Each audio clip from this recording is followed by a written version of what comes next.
ಹರಿ ಓಂ ಶ್ರೀ ಗುರುಭ್ಯೋ ನಮಃ. ಓಂ ಶ್ರೀ ಸದ್ಗುರು ನರಸಿಂಹ ಪ್ರಭು ದೇವಾಯ ನಮಃ. ಹರಿ ಓಂ. ಎಲ್ಲ ಆತ್ಮಜ್ಯೋತಿಗಳಿಗೆ ಸಾಷ್ಟಾಂಗ ಪ್ರಣಾಮಗಳು ಹಾಗೂ ಗೀತಾ ಸತ್ಸಂಗಕ್ಕೆ ತಮ್ಮೆಲ್ಲರಿಗೂ ಆದರದ ಸ್ವಾಗತ. ನಾವು ಈಗ ಜ್ಞಾನ ಕರ್ಮ ಸನ್ಯಾಸ ಯೋಗದ 6ನೇ ಶ್ಲೋಕದಿಂದ 10ನೇ ಶ್ಲೋಕದವರೆಗೂ ಮನನ ಮಾಡೋಣ. 6ನೇ ಶ್ಲೋಕವನ್ನ ನೋಡೋಣ. ಅಜೋಪಿ ಸನ್ನಪ್ಯಯಾತ್ಮ ಭೂತಾನ ಈಶ್ವರೋಪಿ ಸನ್ ಪ್ರಕೃತಿ ಸ್ವಾಮಧಿಷ್ಠಾಯ ಸಂಭವಾಮ್ಯಾತ್ಮ ಮಾಯಯ. ಇದರ ಅರ್ಥ, ನಾನು ಜನ್ಮರಹಿತನಾಗಿದ್ದರೂ ನಾಶವಾಗದ ಸ್ವಭಾವದವನಾಗಿದ್ದರೂ ಮತ್ತು ನಾನು ಎಲ್ಲಾ ಜೀವಿಗಳ ಪ್ರಭುವಾಗಿದ್ದರೂ ನನ್ನ ಸ್ವಂತ ಪ್ರಕೃತಿಯನ್ನು ಆಶ್ರಯಿಸಿ ನಾನು ನನ್ನ ಸ್ವಂತ ಮಾಯೆಯಿಂದ ಹುಟ್ಟುತ್ತೇನೆ ಅಂತ ಈ ಶ್ರೀಕೃಷ್ಣ ಹೇಳ್ತಾ ಇದ್ದಾರೆ. ಇದರ ಮೇಲಿನ ಒಂದು ಪ್ರಶ್ನೆ ಏನಿದೆ ಅನ್ನೋದನ್ನ ಸಹ ನಾವು ನೋಡ್ಕೊಂಡು ಭಗವಂತ ಅವತಾರ ಯಾವ ರೀತಿಯಲ್ಲಿ ಆಗುತ್ತದೆ ಎಂದು ಈ ಶ್ಲೋಕದಲ್ಲಿ ತಿಳಿಸಿದ್ದಾರೆ. ಇಂದ್ರಮ್ಮ ಅವರ ಫಸ್ಟ್ ತಗೊಳ್ತೀರಾ? ಸರಿ ಸರಿ. ಇದರಲ್ಲಿ ನಾನು ಜನ್ಮರಹಿತನಾಗಿದ್ದರೂ ನಾಶವಾಗದ ಸ್ವಭಾವದವನಾಗಿದ್ದರೂ ಎಲ್ಲಾ ಜೀವಿಗಳ ಪ್ರಭುವಾಗಿದ್ದರೂ ನನ್ನ ಸ್ವಂತ ಪ್ರಕೃತಿಯನ್ನು ಆಶ್ರಯಿಸಿ ನಾನು ಸ್ವಂತ ಮಾಯೆಯಿಂದ ಹುಟ್ಟುತ್ತೇನೆ. ಅಂದ್ರೆ ಪರಮಾತ್ಮ ಎಲ್ಲರಕ್ಕೆ ನಮ್ಮ ಹಾಗೆ ಹುಟ್ಟಕ್ ಸಾಧ್ಯ ಇಲ್ಲ. ಏಕೆಂದ್ರೆ ನಮಗೆ ನಮ್ಮ ಕರ್ಮಗಳ ಅನುಸಾರವಾಗಿ ನಾವು ಜನನ ಮರಣಗಳನ್ನ ಹೊಂದಿರ್ತೇವೆ. ನಾವೇನು ಇಂಥ ತಂದೆ ತಾಯಿಗಳ ಹೊಟ್ಟೆಲೇ ಹುಟ್ಟಬೇಕು ಅಂತ ಅಥವಾ ಇಂಥ ಮನೆತನದಲ್ಲೇ ಹುಟ್ಟಬೇಕು ಅಂತ ನಾವು ಬಯಸಿ ಅದೇ ಇದ್ರೊಳಗೆ ಪ್ರಕಾರ ಬಂದಿರಕ್ ಸಾಧ್ಯ ಇಲ್ಲ. ಅದೇ ತರ ನಮ್ಮ ತಂದೆ ತಾಯಿಗಳು ಕೂಡ ಇಂಥ ಮಕ್ಕಳೇ ಬೇಕು, ಇಂಥ ಮಗನೇ ಬೇಕು, ಇಂಥ ಮಗಳೇ ಬೇಕು ಅಂತ ಆಕಾಂಕ್ಷಿಗಳಾಗಿ ಪಡಿಲಿಕ್ಕೂ ಸಾಧ್ಯ ಇಲ್ಲ. ನಮ್ಮದೆಲ್ಲ ಕರ್ಮಗಳಿಗೆ ಅನುಸಾರವಾಗಿ ನಮ್ಮ ತಂದೆ ತಾಯಿಗಳನ್ನ, ಮನೆಯನ್ನ ಅಥವಾ ನಮ್ಮ ಗುಣಧರ್ಮಗಳನ್ನ ಅದ್ರ ಪ್ರಕಾರ ನಾವು ಜನನವನ್ನ ತೆಗೆದುಕೊಳ್ತೇವೆ.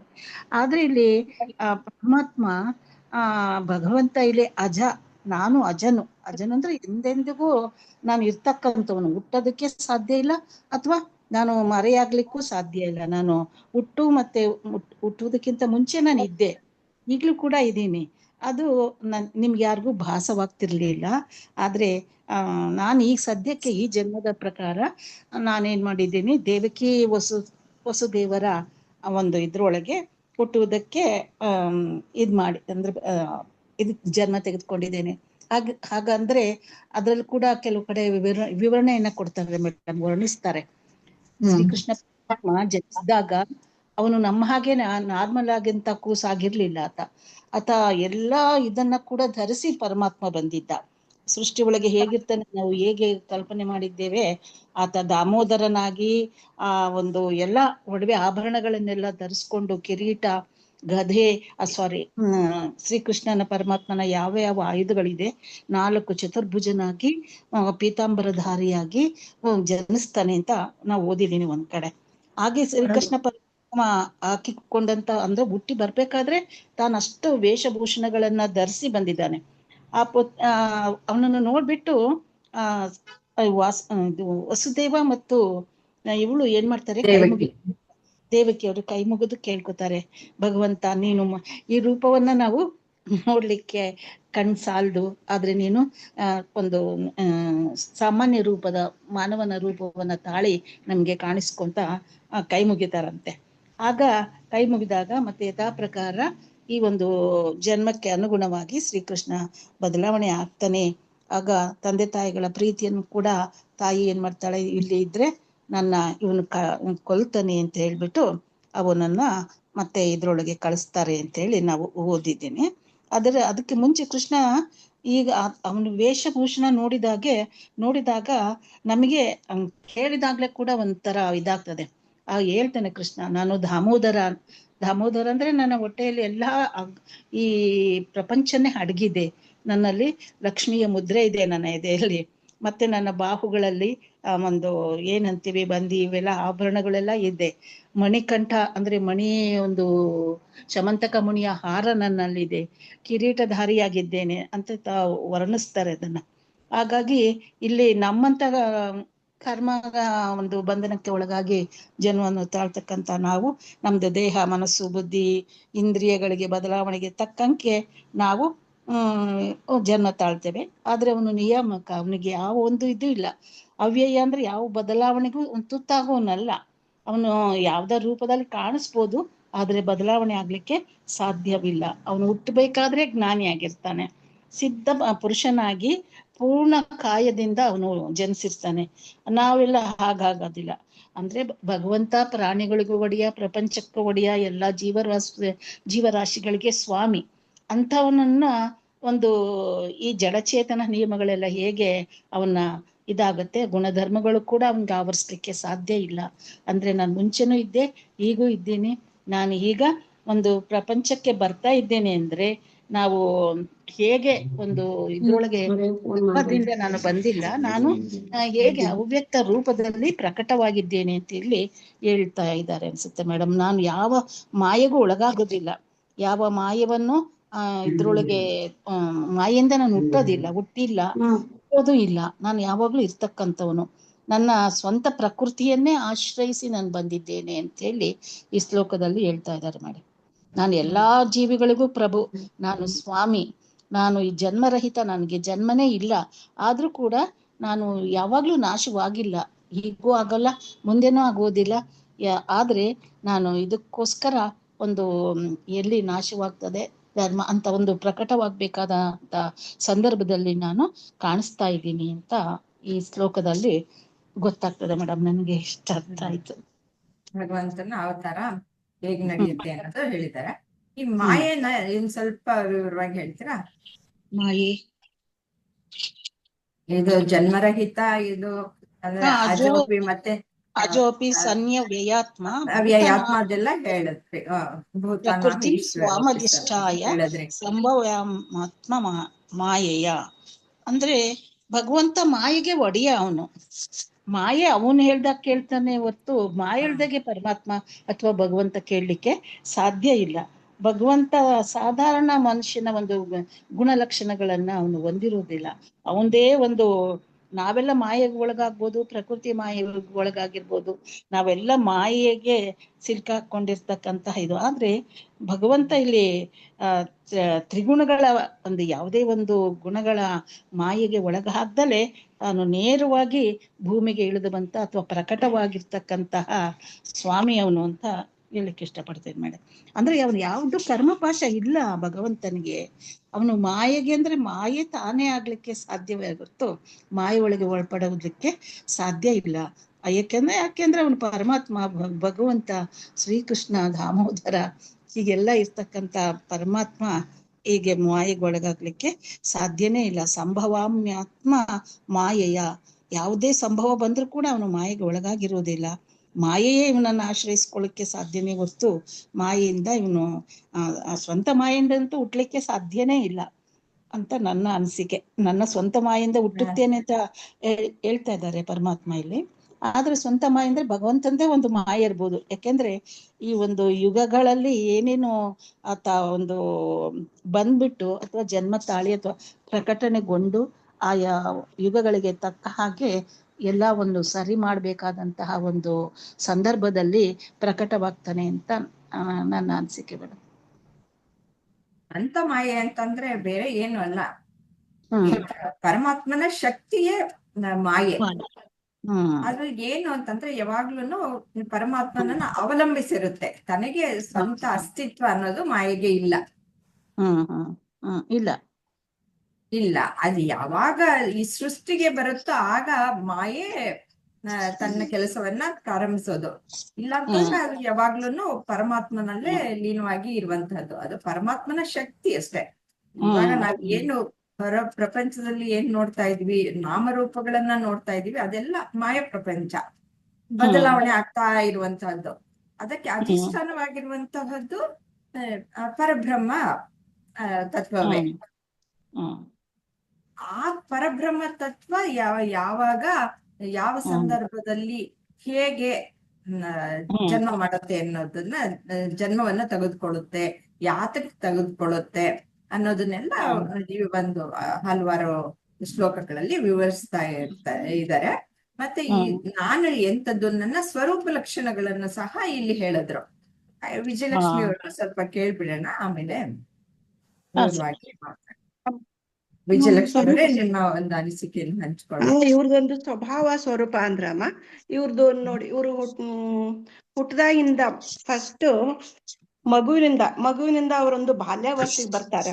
ಇದಾದ ನಮ್ಮ ಸ್ವರೂಪ ಅವ್ರದ್ದು.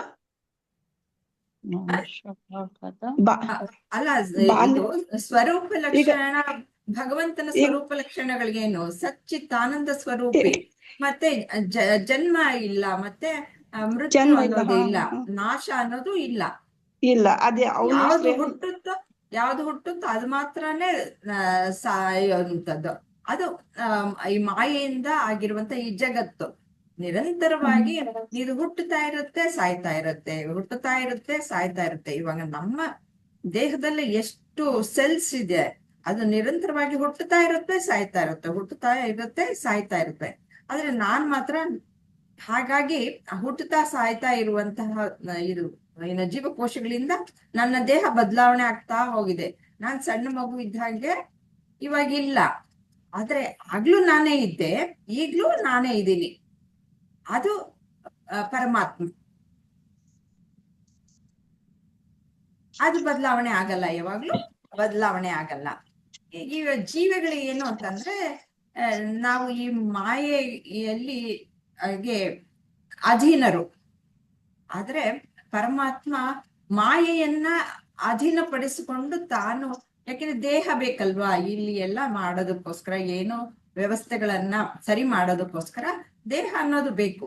ಯಾವ ರೂಪವನ್ನಾದ್ರೂ ತಾನು ತೆಗೆದುಕೊಂಡು, ಅಲ್ಲಿಗೆ ಅಗತ್ಯವಿರುವಂತಹ ರೂಪ ತೆಗೆದುಕೊಂಡು ಬಂದು ತಾನು ಇಲ್ಲಿ ಅವತಾರವನ್ನ ತಾಳ್ತಾನೆ.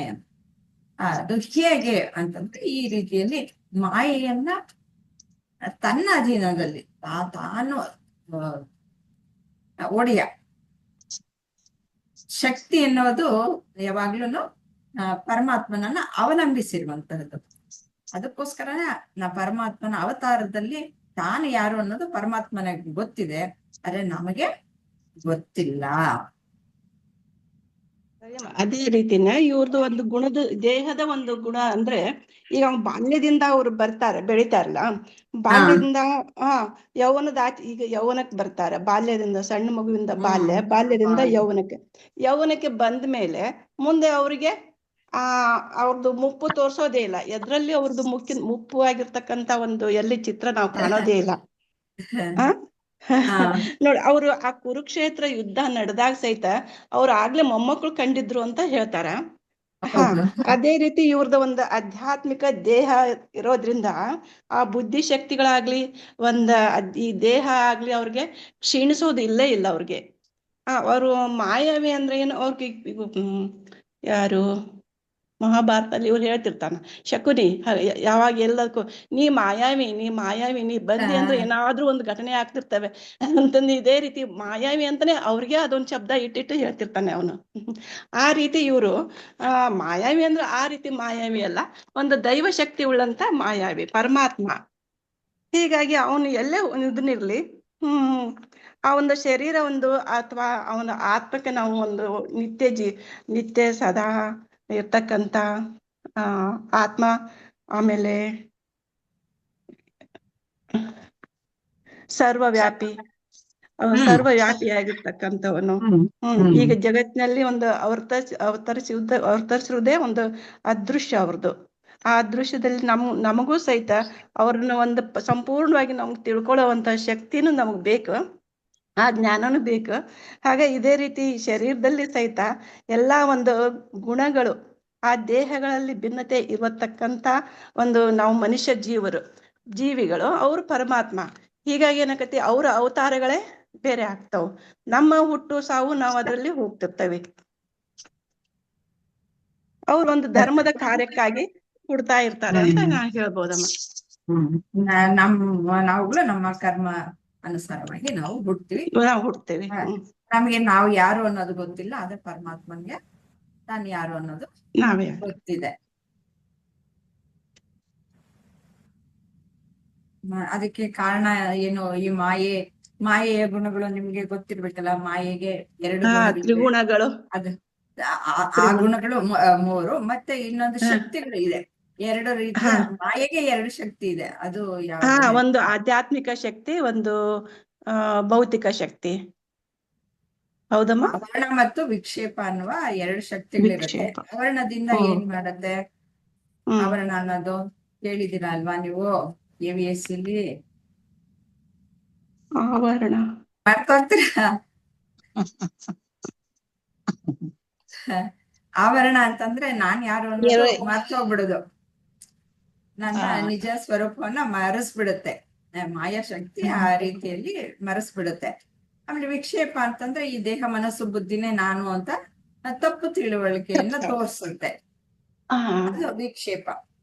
ಹೌದಮ್ಮ. ಇವೆರಡು ಮಾಯಾಶಕ್ತಿಗೆ ಇರುವಂತಹ 2 ಶಕ್ತಿಗಳು. ತ್ರಿಗುಣಾತ್ಮಿಕ ಮಾಯೆ, ಅದನ್ನು ಸಹ ಮಾಯೆ ಇದ್ದ ಕಡೆ ತ್ರಿಗುಣಗಳು ಇರುತ್ತೆ.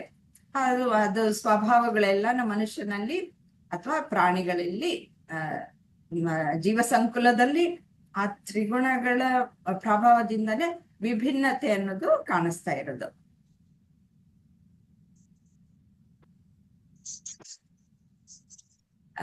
ಮುಂದೆ ಹೋಗೋಣ. ಸರಿ.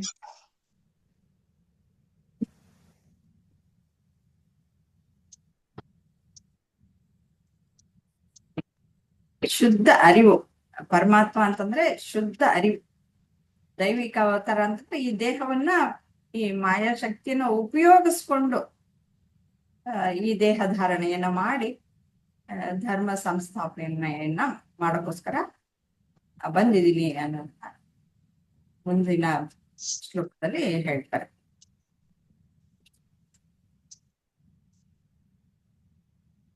ಏಳನೇ ಶ್ಲೋಕ.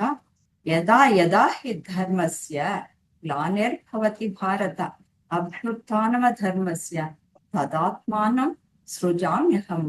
ಎಲೈ ಅರ್ಜುನ, ಯಾವಾಗಲೆಲ್ಲ ಧರ್ಮದ ಅವನತಿಯಾಗುವುದೋ, ಅಧರ್ಮವು ಹೆಚ್ಚುವುದೋ, ಆವಾಗಲೆಲ್ಲ ನಾನು ಅವತಾರ ಮಾಡುತ್ತೇನೆ. ಯಾವಾಗ ನಾನು ಈ ಅವತಾರವನ್ನ ತೆಗೆದುಕೊಳ್ತೀನಿ ಅನ್ನೋದನ್ನ ಇಲ್ಲಿ ವಿವರಿಸಲಾಗಿದೆ. ಪ್ರಶ್ನೆ ಏನು ನೋಡೋಣ. ವಿಜಯಲಕ್ಷ್ಮಿಯವರು ರೆಡಿಯಾಗಿ. ಸರಿ.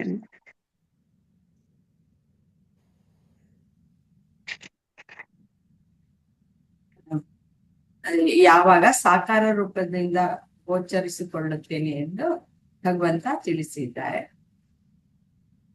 ಯದಾ ಯದಾ ಈ ಧರ್ಮಸ್ಯ ಅಂದ್ರ ಯಾವಾಗ ಮತ್ತ ಎಲ್ಲೆಲ್ಲಿ ಧರ್ಮದ ಗ್ಲಾನಿರ್ಭವತಿ ಏರುಪೇರುಗಳಾಗುತ್ತವೆ. ಆ ಒಂದು ಗ್ಲಾನಿರ್ಭವತಿ ಅಂದ್ರೆ ಆ ಧರ್ಮದಲ್ಲಿ ಎಲ್ಲಿ ಅಲ್ಲಿ ವಿನಾಶಕ್ಕೆ ಕಾರಣ ಆಗ್ತತಿ, ವಿನಾಶ ಆಗ್ಬಹುದು, ವ್ಯಕ್ತವಾಗುತ್ತದೆಯೋ ಭಾರತ ಏ ಅರ್ಜುನ. ಅಭ್ಯುತ್ಥಾನಂ ಅಂದ್ರೆ ಅಲ್ಲಿ ಪ್ರಾಧಾನ್ಯವಾದಂಥ ಈ ಧರ್ಮವನ್ನ ಮತ್ತೆ ಧರ್ಮಸ್ಯ ತದಾ ಆತ್ಮಾನಂ ಸೃಜಾಮಿ ಅಹಂ.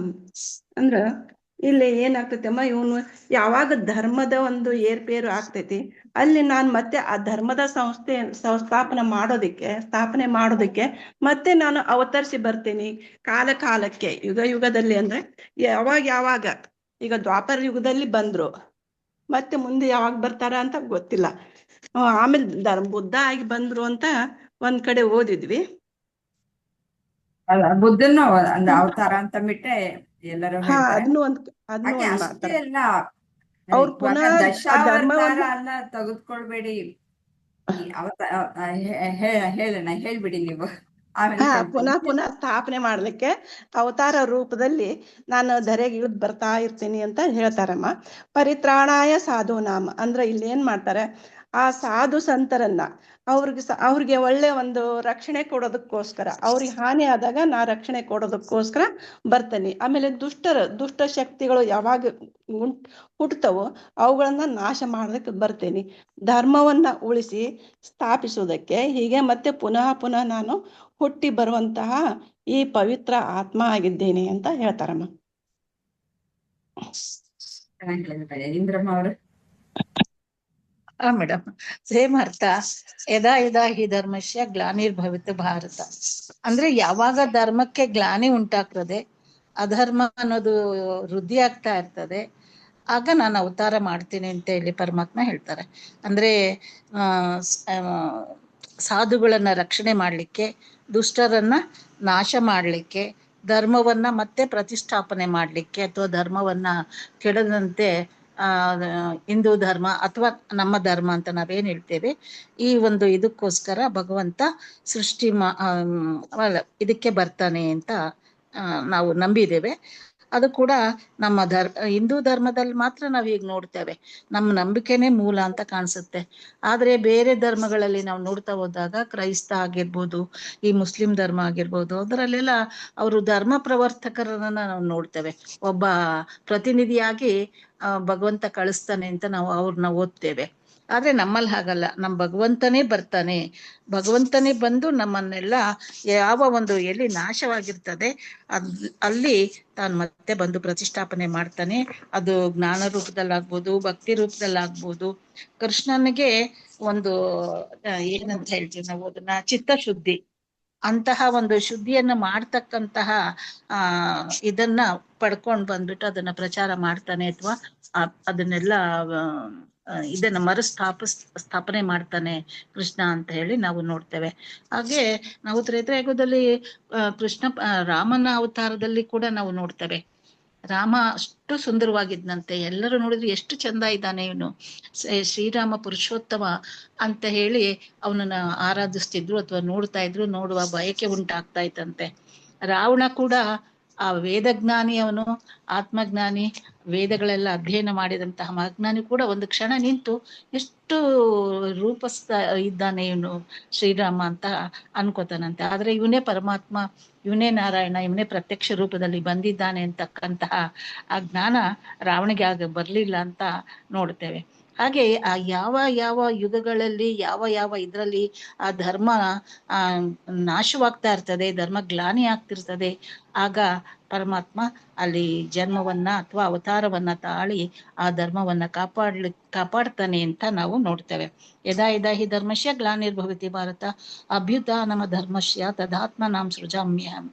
ಆಮೇಲೆ ನೆಕ್ಸ್ಟ್ ಪರಿತ್ರಾಣಾಯ ಸಾಧೂನಾಂ, ಮತ್ತೆ ಸಾಧುಗಳನ್ನ ವಿನಾಶಾಯ ದುಷ್ಕೃತಂ. ಎಲ್ಲಿ ಧರ್ಮಕ್ಕೆ ಗ್ಲಾನಿ ಆಗ್ತಾ ಇದೆ, ಎಲ್ಲಿ ಒಂದು ಇದು ಅಭಿವೃದ್ಧಿ ಕ್ಷೀಣವಾಗ್ತಾ ಇದೆ ಅನ್ನೋದನ್ನ ನಾವು ನೋಡ್ತೇವೆ. ಅಂತ ಇದ್ರಲ್ಲೆಲ್ಲ ಅವತಾರವಾಗಿ ಹೊಸ ಒಂದು ಆಧ್ಯಾತ್ಮಿಕ ಜೀವನವನ್ನ ಎಲ್ಲ ಇದ್ರೊಳಗೆ ಪ್ರಪಂಚದಲ್ಲಿ ತರ್ಲಿಕ್ಕೆ, ಅದು ವಿನಾಶ ಆಗದ ಹಾಗೆ ಕಾಪಾಡ್ಲಿಕ್ಕೆ ಶ್ರೀಕೃಷ್ಣ ಪರಮಾತ್ಮ ಅವತಾರಿಯಾಗಿ ಜನಿಸ್ತಾನೆ ಅಂತ ನಾವು ನೋಡ್ತೇವೆ ಮೇಡಮ್. ಮತ್ತೆ ಇದ್ರಲ್ಲಿ ಮತ್ತೆ ಇನ್ನೇನ್ ಹೇಳ್ಬೋದು ಅಂದ್ರೆ, ಯಾವುದೇ ಒಂದು ಇದನ್ನ ನಾವು ನೋಡಿದಾಗ ಹಿಂದೂಗಳಲ್ಲಿ, ನಾನು ಹಿಂದೂಗಳಂತ ಪ್ರತಿ ಸಾರಿ ತಗೊಳ್ತಾ ಇದ್ದೇನೆ, ಶಿಕ್ಷೆದಕ್ಕೆ ಪರಮಾತ್ಮ ಬರ್ತಾನೆ ಅಂತ ಹಿಂದೂಗಳಲ್ಲಿ ಅಷ್ಟು ನಾವು ಆಳವಾಗಿ ನಂಬಿಟ್ಟು ಅದನ್ನ ಆ ಶಕ್ತಿಯನ್ನು ಕೂಡ ಅದೇ ತರ ಯೋಚನೆ ಮಾಡಿ ಆಧ್ಯಾತ್ಮಿಕ ಒಂದು ಈ ತರಂಗಗಳನ್ನ ನಾವು ಹಬ್ಬಿಸ್ಬಿಡ್ತೀವಿ ಅನ್ಸುತ್ತೆ. ಪರಮಾತ್ಮ ಅವತಾರ ಮಾಡೇ ಮಾಡ್ತಾನೆ.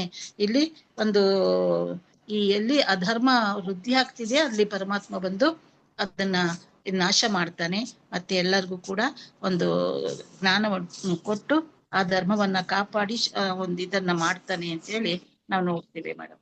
ಅದ್ರ ಜೊತೆಗೆ ಮತ್ತೆ ಇನ್ನೇನ್ ಮಾಡ್ಬೇಕು, ಅದನ್ನ ಹೇಳಿಕ್ಕೆ ಆಗ್ತದೆ. ಮತ್ತೆ ಇನ್ನೇನ್ ಹೇಳ್ಬೋದು ಮೇಡಮ್. ಹಾಗೆ ಕೃಷ್ಣ ಪರಮಾತ್ಮನ ಅವತಾರಗಳನ್ನ ನಾವು ಇದ್ ಮಾಡಿದ್ರೆ ಒಂದು ದಿವ್ಯವಾದ ಭವ್ಯವಾದಂತ ಅವತಾರ. ಇದ್ರಲ್ಲಿ ಜ್ಞಾನಿ ಅಂತಂದ್ರೆ ಎಲ್ಲಾನು ಗೊತ್ತಿದೆ, ಎಲ್ಲಾನು ಯಾವ ಇದ್ರೊಳಗೆ ನಾನು ಏನೇನು ಆಗಿದ್ದೇನೆ, ಏನೇನ್ ಇದ್ದೇನೆ, ನಾನು ಈಗ ಇದ್ರೊಳಗೆ ದ್ವಾಪರ ಯುಗದಲ್ಲಿ ಈಗ ಬಂದು ನಾನು ಈ ಎಲ್ಲಾ ಎಷ್ಟು ದುಷ್ಟರನ್ನ ನಾಶ ಮಾಡ್ಕೋತಾ ಬರ್ತಾನೆ. ಎಲ್ಲಾನು ಕಂಸನಿಂದ ಹಿಡಿದ್ಬಿಟ್ಟು ಫಸ್ಟಿಗೆ ಎಲ್ಲಿ ನಾವು ಒಂದು ಎಲ್ಲಿ ಇದ್ರೊಳಗಿದ್ದಾಗ ರಾಸಲೀಲೆಯನ್ನ ಆಡ್ಬೇಕಾದ್ರೆ ರಾಧೆ ಅವ್ರ ಜೊತೆಗೆ ಅಲ್ಲೆಲ್ಲ ಆಡ್ಬೇಕಾದ್ರೆ ಮಾತ್ರ ಅವನ ಒಂದು ಇದನ್ನ ನಾವು ಪರಿಪೂರ್ಣತೆಯನ್ನ ನೋಡ್ತೇವೆ. ಕೇವಲ ಒಂದು ಆಗ ಆತನ ಏಜು ಸುಮಾರು 13-14 ಅಥವಾ 16 ಒಳಗಡೆ ಇರ್ತಕ್ಕಂತಹ ಯುವಕನೂ ಅಲ್ಲ. ಆ ತರಹದ ಒಂದು ಅವಸ್ಥೆ ಒಳಗೆ ರಾಧೆಯರ್ನ ಈ ಮದುವೆ ಆಗಿರ್ಬಹುದು, ಇದನ್ನಾಗಿರ್ಬಹುದು ಅಂತಹ ಒಂದು ಪ್ರೀತಿಯ ಸಂದೇಶವನ್ನ ಅಲ್ಲಿ ಹಬ್ಬುತ್ತಾನೆ ಕೃಷ್ಣ. ಪ್ರೀತಿಯ ಸಂದೇಶವನ್ನ ಹಬ್ಬ ಬಿಟ್ಟು ಅದು ಕೂಡ ಇಂದಿನ ಅವತಾರದ ಒಂದು ಇದನ್ನ ಹೇಳ್ತಾರೆ. ಕೃತಯುಗದಲ್ಲಿ ಶ್ರೀರಾಮಚಂದ್ರ ಇದಕ್ಕೆ ಹೋಗ್ಬೇಕಾದ್ರೆ ಸೀತಾ ದೇವಿ ಒಂದ್ಸರಿ ಅಡಿಗೆ ಮಾಡಿ ಊಟ ಮಾಡಿಸ್ತಾ ಇರ್ತಾಳಂತೆ. ಅದನ್ನ ಅಲ್ಲಿ ಇರ್ತಕ್ಕಂತಹ ಪಂಚವಟಿಯ ಸುತ್ತಮುತ್ತ ಇರ್ತಕ್ಕಂತಹ ಎಲ್ಲ ಋಷಿಗಳು ನೋಡಿ ಏನ್ ಭಾಗ್ಯ ಸಿಕ್ಕಿದ್ದು, ಇಂಥದ್ದೊಂದು ಅವಕಾಶ ನಮಗೂ ಸಿಗಲಿಕ್ಕೆ ಉಂಟಾ ಅಂತ ಯೋಚನೆ ಮಾಡ್ತಾ ಇರ್ತಾರಂತೆ. ಆ ಎಲ್ಲ ಋಷಿ ಮನೆಗಳಿಗೆ ಈ ಒಂದು ಇದ್ರೊಳಗೆ ನಾನು ಈ ಯುಗದಲ್ಲಿ ನನ್ ಕೊಡ್ಲಿಕ್ಕೆ ಆಗೋದಿಲ್ಲ. ರಾಮನ ಅವತಾರ ಇದು, ಪುರುಷೋತ್ತಮನ ಅವತಾರ, ಇದ್ರಲ್ಲಿ ಒಂದು ಮಾಧುರ್ಯತೆಯನ್ನ ನಾನು ಬೀರ್ಲಿಕ್ಕೆ ಆಗೋದಿಲ್ಲ. ಆದ್ರೆ ಮುಂದೆ ದ್ವಾಪರ ಯುಗದಲ್ಲಿ ಒಂದು ಕೃಷ್ಣನ ಅವತಾರವನ್ನ ಮಾಡ್ತೇನೆ ನಾನು. ಅಲ್ಲಿ ಧರ್ಮ ಎಲ್ಲ ಗ್ಲಾನೆ ಆಗಿರ್ತದೆ. ಅಂತ ಅವಕಾಶದಲ್ಲಿ ಎಲ್ಲ ರಾಧೆಯರೇ ಆ ಋಷಿ ಮುನಿಗಳು ಅಂತ ನಾವು ನೋಡ್ತೇವೆ. ಆ ಋಷಿಗಳು ನಾವೆಲ್ಲ ಏನ್ಕೊಳ್ತೀವಿ, ಸಾಧಾರಣ ಜ್ಞಾನಕ್ಕೆ ಒಳಗಾದಾಗ ಏನ್ ರಾಧೆಯರು ಇವರೆಲ್ಲ ಗಂಡನ್ ಬಿಟ್ಟು ಮನೆ ಬಂದು ಕೃಷ್ಣನ್ ಜೊತೆಗೆ ಇಷ್ಟೊಂದು ವ್ಯಾಮೋಹದಲ್ಲಿ ಇದ್ರು ಅಂತ ಸಾಮಾನ್ಯ ಜ್ಞಾನದಲ್ಲಿ ನಾವು ನೋಡ್ತೇವೆ. ಆದ್ರೆ ಆ ಒಂದು ರಾಸಲೀಲೆ ಆಡ್ಬೇಕಾದ್ರೆ ಅವರ ಒಂದು ಮಾಧುರ್ಯತೆ, ಆ ಒಂದು ಪ್ರೀತಿ, ಅದೊಂದು ಪ್ರೇಮ, ಅದೊಂದು ಯಾವುದು ಒಂದು ಇದ್ರಾಗಿ ಇರೋದೇ ಇಲ್ಲ. ಅದು ಅಮರತ್ವವನ್ನ ಪಡೆದಿರ್ತಕ್ಕಂತಹ ಪ್ರೀತಿ. ಅದನ್ನ ಕೊನೆಯವರೆಗೂ ಮತ್ತೆ ಕೃಷ್ಣ ಪರಮಾತ್ಮ ವಾಪಸ್ ಹೋಗೋದೇ ಇಲ್ಲ, ಆ ರಾಧೆಯರನ್ನ ನೋಡೋದೇ ಇಲ್ಲ. ಆದ್ರೆ ಅವರು ಆ ಪ್ರೀತಿಯಿಂದ ಕೃಷ್ಣ ಇದ್ದಾನೆ, ಪರಮಾತ್ಮ ಇದ್ದಾನೆ ಅಂತೇಳಿ ಅದೇ ಒಂದು ಇದ್ರೊಳಗೆ ತಲ್ಲೀನರಾಗಿ ಇರ್ತಾರೆ. ರಾಧೆ ಕೂಡ ಅಷ್ಟೇ, ಅಷ್ಟೊಂದು ಇದನ್ನ ಪಡೆದಂತಹ ಪ್ರೀತಿಯನ್ನು ಪಡೆದಂತಹ ಕೃಷ್ಣನನ್ನ ಇದರಲ್ಲಿ ಆಪ್ಯಾಯಮಾನವಾಗಿ ಒಪ್ಪಿಕೊಂಡಂತಹ ರಾಧೆ ಕೂಡ ಮತ್ತೆ ಎಲ್ಲೂ ಕೂಡ ಅವಳ ಕೃಷ್ಣನನ್ನು ನೋಡುವುದಿಲ್ಲ. ಅಲ್ಲಿ ಇದರಿಂದ ಹೋದ ನಂತರ ಕೃಷ್ಣ ಮತ್ತೆ ವಾಪಸ್ ಬರೋದೇ ಇಲ್ಲ. ಅಂದ್ರೆ ಅಲ್ಲಿಗೆ ಆ ಒಂದು ಮಾಧುರ್ಯತೆ ಒಂದು ಇದನ್ನ ಪರಿಪೂರ್ಣತೆಯನ್ನ ಮಾಡಿ ಮುಂದೆ ಹೋಗ್ತಾನೆ ಕೃಷ್ಣ. ಅವನ ಅವತಾರ ಪುರುಷೋತ್ತಮನಾಗಿರ್ತಾನೆ. ಹಾಗಾಗಿ ಮತ್ತೆ ಅಲ್ಲಿ ಯಾವ್ಯಾವ ಇದು ಅಧರ್ಮಕ್ಕೆ ಒಳಗಾಗಿರ್ತಕ್ಕಂಥ ಇವನ್ನೆಲ್ಲ ಹೊಂದ್ಕೊಂತ ಕೊನೆಗೆ ಇವ್ರ ಹತ್ರ ಬರ್ತಾನೆ. ಈ ತರಹ ಒಂದು ಎಲ್ಲಿ ಇದಾಗಿರ್ತದೆ, ಅಧರ್ಮ ಇರ್ತದೆ, ಅಲ್ಲಿ ಅವತಾರ ಪುರುಷನಾದಂತಹ ಕೃಷ್ಣ ಪರಮಾತ್ಮ ಅಲ್ಲಿ ಹೋಗಿ ಅದನ್ನ ನಾಶ ಮಾಡಿ ಮತ್ತೆ ಎಲ್ಲಿ ಅಧಿಕಾರವನ್ನು ತೆಗೆದುಕೊಳ್ಳೋದಿಲ್ಲ, ಯಾವುದೊಂದು ಇದಕ್ಕೂ ಒಳಗಾಗೋದಿಲ್ಲ. ಎಲ್ಲೆಲ್ಲಿ ರಾಜ್ಯಗಳಿಗೇನೆ ಅವರು ಇವರನ್ನ ಸಂಹಾರ ಮಾಡಿದಾಗ ಅವರವರ ಸಂಬಂಧಿಗಳಿಗೆ, ಅವರವರ ತಂದೆಗಳಿಗೆ, ಅವರವರ ಮಕ್ಕಳಿಗೆ, ಅವರವರ ಇದಕ್ಕೆ ಕೊಟ್ಟು ಒಂದು ಪಟ್ಟಾಭಿಷೇಕ ಮಾಡ್ತಾನೆ ಹೊರತು ಯಾವ ಒಂದು ದಾಹ ಇಲ್ದಲೆ, ಯಾವೊಂದು ಅಧಿಕಾರದ ವ್ಯಾಮೋಹ ಇಲ್ದಲೆ ಎಲ್ಲ ಒಂದು ಎಷ್ಟು ಆದರ್ಶ ಪುರುಷೋತ್ತಮ ಅಂತ ಹೇಳಿ ನಾವು ಕೃಷ್ಣ ಪರಮಾತ್ಮನನ್ನ ನೋಡ್ಬೋದು.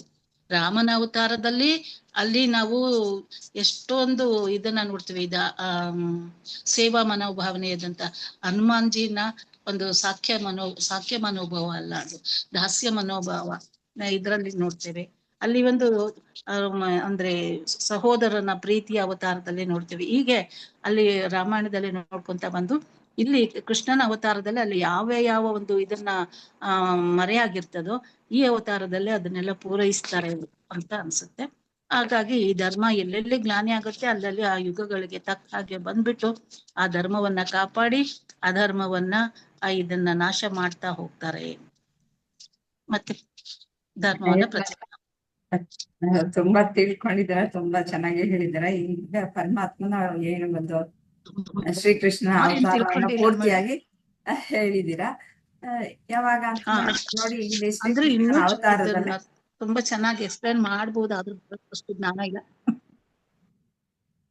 ಹೇಳ್ಬಿಡ್ರಿ, ಇವತ್ತ ಟೈಮ್ ಐತಿ, ನಿಮ್ಮ ಸಾಹಿತ್ಯ ಅಷ್ಟು ಹರಿದ್ ಬಂದ್ಬಿಡ್ಲಿ. ಹೇಳಿ, ಪರವಾಗಿಲ್ಲ. ಹಾ, ಹೇಳ್ಬಿಡ್ರಿ, ಏನೇನ್ ನೆನಪಾಗ್ತೈತಿ.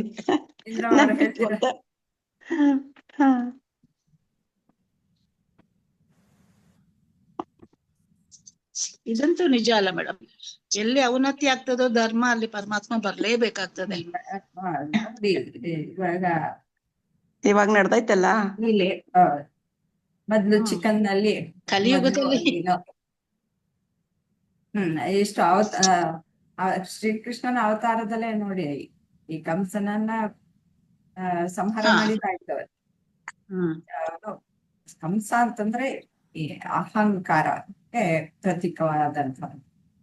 ಅದೇ ಹ್ಮ್ ಇಲ್ಲಿ ಹಾಗೆ ಎಲ್ಲ ರಕ್ಷಣೆಗೋಸ್ಕರ ಹ್ಮ್ ರಕ್ಷಕನಾಗಿ ಇಲ್ಲಿ ಅವತಾರವನ್ನ ತೋರಿಸ್ತಾನೆ.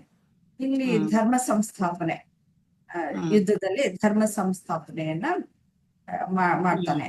ಈ ಹ್ಮ್ ರೀತಿಯಲ್ಲಿ ಮಾಡ್ತಾನೆ. ಇವಾಗ ಒಂದು ಪ್ರಶ್ನೆ, ಇವಾಗ ನೀವು ಎಲ್ಲೋ ಹೋಗ್ತಾ ಇರ್ತೀರಾ, ಹ್ಮ್ ನೀವು ಎಡು ಬಿಡ್ತೀರಾ. ಹ್ಮ್ ಎಷ್ಟೋ ಸಂದರ್ಭದಲ್ಲಿ ಎಡೋ ಬಿದ್ದಿರ್ತೀರ ಅಲ್ವಾ? ಹ್ಮ್ ತಕ್ಷಣ ಬಂದು ಯಾರೋ ನಿಮ್ಮನ್ನ ಎತ್ತುತ್ತಾರೆ, ನಿಮ್ಗೆ ಸಹಾಯ ಮಾಡ್ತಾರೆ ಹ್ಮ್ ತಾನೆ? ಹ್ಮ್ ಯಾರು ಮಾಡ್ತಾರೆ ನಿಮ್ಮನ್ನ ಹಂಗೆ ರಕ್ಷಿಸ್ಬೇಕು ಅನ್ನೋದು? ಯಾರಿಗೆ ಇದೆ? ನಾವೀಗ ಈಗ ತಿಳ್ಕೊಂಡಿರೋ ಪ್ರಕಾರ ಪರಮಾತ್ಮನ ಒಂದು ಇದೆ ನಮಗೆ ಬಂದು ಕಾಪಾಡ್ದ ಅಂತಕ್ಕಂಥದ್ದು ಅಲ್ವಾ? ಇದು ಬರ್ತದೆ ಈಗ ಅರ್ಥ ಮಾಡ್ಕೊಂಡ್ರೆ. ನೀನ್ ದೇವ್ರು ಬಂದ್ಯಪ್ಪ ಅಂತ ಅಂತೀರೋ ಹಾ ಇಲ್ವೋ ಹಾ ಅವಾಗ? ಹೌದು, ದೇವ್ರ ರೂಪದಲ್ಲಿ ಬಂದ್ಯಪ್ಪ ನೀನು ಅಂತ ಹೇಳ್ತೇವೆ. ದೇವ್ರು ಆ ರೀತಿಯಲ್ಲಿ ಅವತಾರ ಆಗ್ಬೋದು. ಅಂದ್ರೆ ನನ್ನಲ್ಲಿ ಪರಮಾತ್ಮ ಇದ್ದಾನೆ, ಅಲ್ಲಿ ಅವನೇನು ಎಲ್ಲ ಗುಣಗಳು ಸರ್ವಗುಣ ಸಂಪನ್ನನೇ ಆಗಿರ್ಬೇಕಾಗಿಲ್ಲ. ಆ ಕ್ಷಣದಲ್ಲಿ ಆ ಪರಮಾತ್ಮನ ಅವತಾರ ಅಲ್ಲಿ ಆಯ್ತು. ಅವನಿಗೆ ನಿಮ್ಮನ್ನ ಎತ್ತಬೇಕು ಅನ್ನಿಸ್ತು, ನಿಮ್ಮನ್ನ ರಕ್ಷಣೆ ಮಾಡ್ಬೇಕು ಅಂತ ಅನ್ನಿಸ್ತು. ಅದು ಅದು ಪ್ರಕಟಗೊಳ್ತು, ಅಲ್ಲಿ ಅವತಾರ ಎತ್ತಿತು ಅಲ್ವಾ? ಅದೇ ಅವತಾರ. ಕ್ಷಣವು ಅವತಾರಗಳನ್ನ ನಾವು ಈ ಪ್ರಪಂಚದಲ್ಲಿ ನಾವು ನೋಡ್ತಾ ಇದೀವಿ, ನಮ್ಮ ಜೀವನದಲ್ಲಿ ನಡೀತಾ ಇದೆ. ನಾವ್ ಅದನ್ನ ಗುರುತಿಸ್ತಾ ಇಲ್ಲ. ಏನಿದ್ರು ರಾಮಕೃಷ್ಣ ಅಂತಂದ್ಬಿಟ್ಟು ಗುರುತಿಸ್ತೀವಿ ಅಲ್ವಾ? ಇದು ಯಾಕೆಂದ್ರೆ ಇವುಗಳು ಇತಿಹಾಸವಾಗಿ ಹೆಚ್ಚಾಗಿ ಧರ್ಮ ಗ್ರಂಥಗಳಾಗಿ ಪ್ರಚಾರವಾಗಿರೋದ್ರಿಂದ ಇದನ್ನೇ ಅವತಾರ ಅಂತ ಹೇಳ್ತೀವಿ ನಾವು. ಪ್ರತಿಯೊಂದು ನಮ್ಮಲ್ಲಿಯೇ ಪರಮಾತ್ಮನ ಅವತಾರ ಉಂಟಾಗುತ್ತೆ. ಪರಮಾತ್ಮ ಈ ರೀತಿಯಲ್ಲಿ ದೇಹಧಾರಿಯಾಗಿ ಬರ್ಬೇಕು ಅಂತ ಇಲ್ಲ, ಕಣ್ಣಿಗೆ ಕಾಣಿಸ್ತೆ ಅನೇಕ ರೀತಿಯಲ್ಲಿ ಹೌದು. ಒಂದು ಧರ್ಮ ಸಂಸ್ಥಾಪನೆಗೋಸ್ಕರ ಬರ್ತಾನೆ. ಮೊದಲು ಧರ್ಮ ಅಂತಂದ್ರೆ ನಾವು ಏನು ಅಂತ ತಿಳ್ಕೊಳ್ಬೇಕು. ಹರಿ ಓಂ ಸುಮತಿ. ಧರ್ಮ ಅಂತಂದ್ರೆ ಇವಾಗ ಒಂದು ಕ್ರಮಬದ್ಧವಾಗಿ, ಒಂದು ನಿಯಮಬದ್ಧವಾಗಿ ಎಲ್ಲರಿಗೂ ನಡೆಯುವಂತಹದ್ದು. ನಾವು ಈ ಒಂದು ಸಮಷ್ಟಿಯಲ್ಲಿ ನಾವು ನೋಡ್ತಾ ಇದೀವಿ, ಎಷ್ಟೊಂದು ಆಕಾಶ ಕಾಯಗಳಿವೆ. ಅವುಗಳೆಲ್ಲವೂ ಒಂದು ಧರ್ಮಬದ್ಧವಾಗಿ, ಒಂದು ಕ್ರಮಬದ್ಧವಾಗಿ ನಡೀತಾವೆ. ಒಂದಕ್ಕೊಂದು ಏನಾದ್ರು ಡ್ಯಾಶ್ ಹೊಡಿದ್ವಾ? ಇಲ್ಲ. ಮತ್ತೆ ಈ ಋತುಗಳು, ಚಕ್ರಗಳು ಹೆಂಗ್ ನಡೀತಾ ಇವೆ? ಒಂದು ವಸಂತ ಋತು ಈ ವರ್ಷ ಬಂತು ಅಂದ್ರೆ ನೆಕ್ಸ್ಟ್ ಅದೇ ಟೈಮ್ಗೆ ಸರಿಯಾಗಿ ವಸಂತ ಋತು ಬರೋದು, ಅವಾಗ್ಲೇ ಕೋಗಿಲೆ ಕೂಗೋದು. ಇದೆಲ್ಲ ಒಂದು ಅದು ಧರ್ಮ, ಅದು ಕ್ರಮಬದ್ಧವಾಗಿ ನಡೆಯುವಂತಹದ್ದು. ಅಲ್ಲಿ ಒಂದೊಂದು ಹೇಗೆ ಅದಕ್ಕೇನಾದ್ರೂ ಆಧಾರ ಇದೆಯಾ? ಭೂಮಿಗೆ ಏನಾದ್ರೂ ಆಧಾರ ಇದೆಯಾ? ಚಂದ್ರ, ಸೂರ್ಯನಿಗೆ, ಬೇರೆ ಗ್ರಹಗಳಿಗೆ ಏನ್ ಆಧಾರ ಇದೆ? ಎಲ್ಲ ಭಗವಂತನು ಹೇಗೆ ಹಿಡಿದು ಇಟ್ಟಿದ್ದಾನೆ. ಅದು ಒಂದು ಕ್ರಮ, ಅದು ಒಂದು ಧರ್ಮ ಪ್ರಕಾರವಾಗಿ ಅದು ನಡೀತಾ ಇದೆ. ವರ್ಷಕ್ಕೆ ಒಂದ್ಸತಿನೇ ಸೂರ್ಯ ತಾನು ತನ್ನ ಕಕ್ಷೆಯಲ್ಲಿ ತಾನು ಸುತ್ತಾನೆ. ಮತ್ತೆ ಚಂದ್ರ 28 ದಿನಕ್ಕೆ ತನ್ನ ಕಕ್ಷೆಯಲ್ಲಿ ಸುತ್ತಿ ಈ ಭೂಮಿಯನ್ನ ಒಂದು ಸುತ್ತಾನೆ. ಇದೆಲ್ಲ ಅದು ಬದಲಾವಣೆ ಆಗೋದೇ ಇಲ್ಲ ಅಲ್ವಾ? ಅದನ್ನ ಯಾರು ಮಾಡಿದ್ರೆ? ಆ ಧರ್ಮ ಎಲ್ಲವನ್ನು ಯಾರು ನಿಲ್ಸಿದ್ದು? ಅದು ಧರ್ಮ. ಅಲ್ಲಿ ಇರುವ ಒಂದು ಏನು ಕ್ರಮ ನಮ್ಮ ದೇಹದಲ್ಲಿ ತೆಗೆದುಕೊಳ್ಬೇಕಾದ್ರೆ ಎಲ್ಲ ಚಟುವಟಿಕೆಗಳು ಕ್ರಮಬದ್ಧವಾಗಿ ನಡೀತಾ ಇದೆ. ನಾವು ನಡೆಸ್ತಾ ಇದೀವಾ? ನಾವೇ ಉಸಿರಾಡ್ತಾ ಇದೀವಾ? ಇಲ್ಲ, ಪರಮಾತ್ಮನೇ ಮಾಡಿರುವಂತಹದ್ದೇ. ಎಲ್ಲ ರಕ್ತ ಸಂಚಾರ ಮಾಡೋದು, ಎಲ್ಲ ಜೀರ್ಣ ಶಕ್ತಿ ಎಲ್ಲ ನಾವು ಇವಾಗ ಮಾತಾಡ್ತಾ ಇರೋದು. ನಾನೇ ಮಾತಾಡ್ತಾ ಇದ್ದೇನಾ? ಖಂಡಿತ ಇಲ್ಲ. ಆ ಪರಮಾತ್ಮನ ಶಕ್ತಿಗಳೇ ಮಾಡ್ತಾ ಇರೋದು. ಅದನ್ನ ಒಂದು ಸ್ವರ ಹೊರಗಡೆ ಬರ್ಬೇಕು ಅಂತಂದ್ರೆ ಪರಮಾತ್ಮನ ಶಕ್ತಿ ಇಲ್ಲದೆ ಅದು ಹೊರಗಡೆ ಬರೋದಕ್ಕೆ ಸಾಧ್ಯ ಇಲ್ಲ. ಇಂಥದಕ್ಕೆಲ್ಲ ಯಾವಾಗ ಏನಾದ್ರೂ ತೊಂದ್ರೆ ಆದಾಗ ಹೆಚ್ಚಿನ ಶಕ್ತಿ ಬೇಕಾಗತ್ತೆ. ಅಂಥದ್ದು ಆಗತ್ತೆ. ನೀವು ಓಡಾಡ್ತಾ ಇರ್ತೀರ ಯಾವಾಗ್ಲೂನು, ಅವಾಗ ಪರಮಾತ್ಮನ ಶಕ್ತಿನೇ. ಆದ್ರೆ ಬಿದ್ದು ಬಿಟ್ರಿ ನೀವು, ಅವಾಗ ಇನ್ನೊಬ್ಬರ ಸಹಾಯ ಬಂತು, ಹೌದು. ಪರಮಾತ್ಮ ಬಂದ ಅಂತ ಅಂತೀರ. ಹಾಗೆ ಯಾವಾಗ ತೊಂದರೆಗಳು ಆಗುತ್ತೋ ಅಲ್ಲಿ ಪರಮಾತ್ಮನ ಅವತಾರ ಆಗ್ತಾ ಇರುತ್ತೆ. ನಾವು ಸೃಷ್ಟಿಯಲ್ಲಿ ನೋಡ್ತಾ ಇರ್ತೀವಿ, ಅದನ್ನ ಅದೇ ಸರಿಪಡಿಸ್ಕೊಳ್ಳುವ ವ್ಯವಸ್ಥೆ ಇದೆ ಅಲ್ವಾ? ಇದೆ. ಅದೇನು ಅದು ಅವತಾರವೇ ಆ ರೀತಿಯಲ್ಲಿ. ಇವಾಗ ಏನು ಕೊರೋನಾ ಬಂತು, ಅದು ಏನಕ್ ಬಂತು? ಯಾವ್ದನ್ನ ಏನೋ ಮಾಡೋದಕ್ಕೋಸ್ಕರ ಬಂತು. ನಾವು ಅದನ್ನ ಗುರುತಿಸಲ್ಲ ಯಾವ ರೀತಿಯಲ್ಲಿ ಹೇಗ್ ಬರುತ್ತೆ ಅಂತ ಬಿಟ್ಟು. ಹಾಗೆ ಸೃಷ್ಟಿಯಲ್ಲಿ ತನ್ನನ್ನ ತಾನು ಯಾವಾಗ ತೊಂದ್ರೆ ಬಂತು ಅಂತಂದ್ರೆ ತನ್ನನ್ನ ತಾನು ಸರಿಪಡಿಸ್ಕೊಳ್ಳುವಂತಹ ವ್ಯವಸ್ಥೆ ಇದೆ. ನಮ್ಮ ದೇಹದಲ್ಲೂ ಅಷ್ಟೇ ಸರಿಪಡಿಸ್ಕೊಳ್ಳುವ ವ್ಯವಸ್ಥೆ ಇದೆ. ನಮ್ಗೇನಾದ್ರೆ ಒಂದು ಗಾಯ ಆಯ್ತು ಅಂತಂದ್ರೆ ಸರಿಪಡಿಸ್ಕೊಳ್ಳುತ್ತೆ ಅಲ್ವಾ, ಅದಷ್ಟಕ್ಕೆ ಅದೇ ಸರಿಪಡಿಸ್ಕೊಳ್ಳುತ್ತೆ ಅಲ್ವಾ. ಪರಮಾತ್ಮನ ಶಕ್ತಿನೇ ಹಾಗೆ. ಸಣ್ಣ ಸಣ್ಣದು ಸಹ ಅದು ಸಹ ಅವತಾರವೇನೆ. ನಾವು ದೊಡ್ಡದು ಮಾತ್ರ ಅಷ್ಟೊಂದು ಸೂಕ್ಷ್ಮವಾಗಿ ನೋಡ್ತಾ ಹೋದ್ರೆ ಪ್ರತಿಯೊಂದು ಪರಮಾತ್ಮನದ ಇದಿರ್ತದೆ. ಪ್ರತಿಯೊಂದು ಪರಮಾತ್ಮನೇ. ಪ್ರತಿ ಕ್ಷಣದ ನಾನು ಅನ್ನೋದಿಲ್ಲ, ನಾನು ಅನ್ನೋದು ಸುಳ್ಳು. ಅದಕ್ಕೆ ಅದನ್ನ ಅಹಂಕಾರ ಅನ್ನೋದು. ಈ ಸುಳ್ಳು ನಾನುವನ್ನ ಅಹಂಕಾರ ಅನ್ನೋದು. ಯಾಕೆಂದ್ರೆ ನಾನ್ ಮಾಡ್ತಾ ಇದ್ದೀನಿ ಅಂದೇ ನಾವು ಅದನ್ನ ಉಪಯೋಗಿಸ್ದೆ ನಾವು ಏನ್ ಕೆಲ್ಸವನ್ನು ಮಾಡೋದಕ್ ಸಾಧ್ಯ ಇಲ್ಲ ಅಲ್ವಾ. ಅದಕ್ಕೋಸ್ಕರ ಅದು ಅಗತ್ಯ ಇದೆ. ವ್ಯಾವಹಾರಿಕ ಜೀವನ ಅದು ಇಲ್ಲದೆ, ಅಹಂಕಾರ ಇಲ್ಲದೆ ವ್ಯಾವಹಾರಿಕ ಜೀವನ ನಡೆಸೋದಕ್ಕೆ ಸಾಧ್ಯ ಇಲ್ಲ. ಎಲ್ಲ ಪರಮಾತ್ಮನೇ ನಡೆಸ್ತಾ ಇರೋದು. ಹೌದು. ಈ ರೀತಿಯಲ್ಲಿ ಅಂದ್ರೆ ಆ ಪರಮಾತ್ಮನಿಗೆ ತನಗೆ ನಾವು ಹಿಂದಿನ ಶ್ಲೋಕದಲ್ಲಿ ನೋಡ ಹಾಗೆ ತಾನು ಯಾರು ಅನ್ನೋದು ಗೊತ್ತಿರುತ್ತೆ. ಆ ಮಾಯೆಯನ್ನ ಅಧೀನಪಡಿಸ್ಕೊಂಡು ತಾನು ಬರ್ತಾನೆ. ಆದ್ರೆ ನಾವು ಮಾಯೆಯ ಅಧೀನದಲ್ಲಿ ನಾವು ಇದೀವಿ. ಸುಮತಿ, ಈ ಶ್ಲೋಕಕ್ಕೆ ಏನಾದ್ರು ಹೇಳ್ತೀರಾ? ಆಂಟಿ ಲೇಟ್ ಆಗಿ ಜಾಯ್ನ್ ಆದೆ, ಬಟ್ ಇದು ತುಂಬಾನೇ ನಾವು ಎಲ್ಲಾ ಕಡೆ ಕೇಳಿರೋ ಅಂತ ಶ್ಲೋಕ. ಎಲ್ಲಾರು ಇದನ್ನೇ ಹೇಳೋದು. ಯಾಕಂದ್ರೆ ಭಗವದ್ಗೀತಾ ಅಂದ್ರೆ ನನ್ ಮೈಂಡಿಗೆ ಬರೋದು ಧರ್ಮ ಅಧರ್ಮದ ಯುದ್ಧ. ಅದು ಯುದ್ಧ, ಅದು ಮಹಾಭಾರತ ಯುದ್ಧ. ಧರ್ಮ ಅಧರ್ಮ ಅರ್ಜುನನ್ಗೆ ಒಂದೇ ಮಾತಲ್ಲಿ ಹೇಳ್ಬೇಕು ಅಂದ್ರೆ ಕನ್ವಿನ್ಸ್ ಮಾಡಿರೋದೆ ಅಂದ್ರೆ ಕೌರವರು ನೀನ್ ಏನೇ ರಿಲೇಶನ್ಶಿಪ್ ಹೇಳಿದ್ರುನುವೆ ಅವ್ರು ಮಾಡ್ತಾ ಇರೋದು ಅಧರ್ಮ. ಅಂದ್ರೆ ಅವರು ತಪ್ಪು, ಅವ್ರು ತಪ್ಪು ಮಾಡ್ತಾ ಇದಾರೆ. ಎಷ್ಟು ಮಟ್ಟಕ್ಕೆ ಎಷ್ಟು ತಿಳುವಳಿಕೆ ಹೇಳಿದ್ರು ಅವರು ಕೇಳಲಿಲ್ಲ. ಅಷ್ಟು ಮಟ್ಟಕ್ಕೆ ತಿಳುವಳಿಕೆ ಹೇಳಿದ್ಮೇಲೂ ಕೇಳಲಿಲ್ಲ ಅಂದ್ಮೇಲೆ ಇನ್ನು ಒಂದೇ ಒಂದು ಧರ್ಮ ನಿಲ್ಬೇಕು ಅಂತ ಹೇಳಿದ್ರೆ ಯುದ್ಧ ಮಾಡ್ಲೇಬೇಕು. ಪ್ರತಿಯೊಂದು ಒಂದೇ ಒಂದು ವಾದ, ಒಂದೇ ಒಂದು ರೀಸನ್ನು.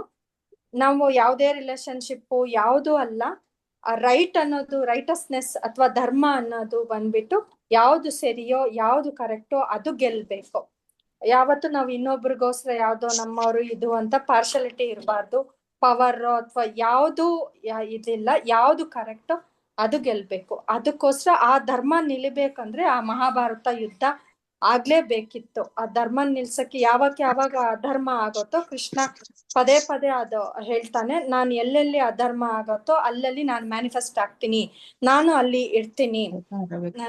ನಿಮ್ಮ ಕೈಯಲ್ಲಿ ಯಾವಾಗ ಆಗೋದಿಲ್ವೋ ಆವಾಗ ನಾನೇ ಬಂದು, ಸ್ವತಃ ನಾನೇ ಬಂದು ಧರ್ಮನ್ನ ಉಳ್ಸಕ್ಕೋಸ್ಕರ ಈ ದಶಾವತಾರ ಆಗಿರೋದನು ಅದೇ ರೀಸನ್ಗೆ. ಎಲ್ಲೆಲ್ಲಿ ಧರ್ಮ ತಪ್ತೋ, ಎಲ್ಲೆಲ್ಲಿ ಮನುಷ್ಯನ ಕೈಯಲ್ಲಿ ಆಗ್ಲಿಲ್ವೋ ಇಷ್ಟು ಮಟ್ಟಿಗೆ ನಾನು ಮಾಮೂಲಿಯಾಗೆ ತಿಳ್ಕೊಂಡಿರೋದ ಆಂಟಿ.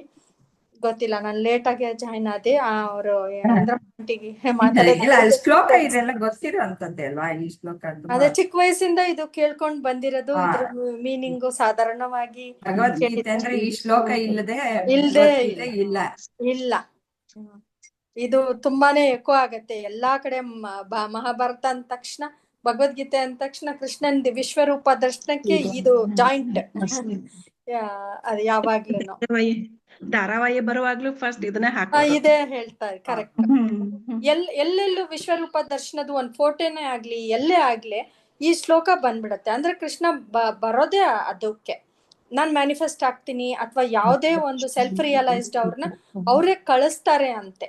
ಇವಾಗ ಯಾರು ಮಹಾತ್ಮರು ಯಾರ್ಯಾರಿಗೆ ಆತ್ಮಜ್ಞಾನ ಅವ್ರಿಗೆ ಪುನರ್ಜನ್ಮ ಇಲ್ವೋ, ಈ ಅಧರ್ಮ ಆದಾಗ ಅವ್ರನ್ನ ಈ ಧರ್ಮ ನಿಲ್ಸಕ್ಕೋಸ್ಕರ ಮತ್ತೆ ಮತ್ತೆ ಬೇರೆ ಬೇರೆ ಕಾರಣಕ್ಕೋಸ್ಕರ ಕಳಿಸ್ತಾರೆ. ಅದೇ ಗುರುಗಳು ಮತ್ತೆ ಬರ್ತಾರಲ್ವಾ, ಬೇರೆ ಬೇರೆ ರೂಪದಲ್ಲಿ ಆ ಧರ್ಮ ನಿಲ್ಸಕ್ಕೋಸ್ಕರನೇ ಬರ್ತಾರೆ. ಇದು ಎಲ್ಲ ಮಿತಿ ಮೀರಿದಾಗ ಯಾವಾಗ ಆಗೋದಿಲ್ವೋ ಕೃಷ್ಣ ತನಗ್ ತಾನೇ ಒಂದು ಅವತಾರವಾಗಿ ಬರ್ತಾನೆ. ಅದೇ ದಶ ಅವತಾರ ಅಂತ ನಾನ್ ಕೇಳಿದೆ. ನಿಮ್ದೆಲ್ಲ ಕೇಳ್ಬೇಕಿತ್ತು, ನಾನ್ ಮಿಸ್ ಮಾಡ್ಕೊಂಡೆ, ಬೇಜಾರಾಗತ್ತೆ. ಚೆನ್ನಾಗಿ ಇರ್ತಾ ಇತ್ತೇನೋ, ನೀವೆಲ್ಲ ತಿಳಿದವರು.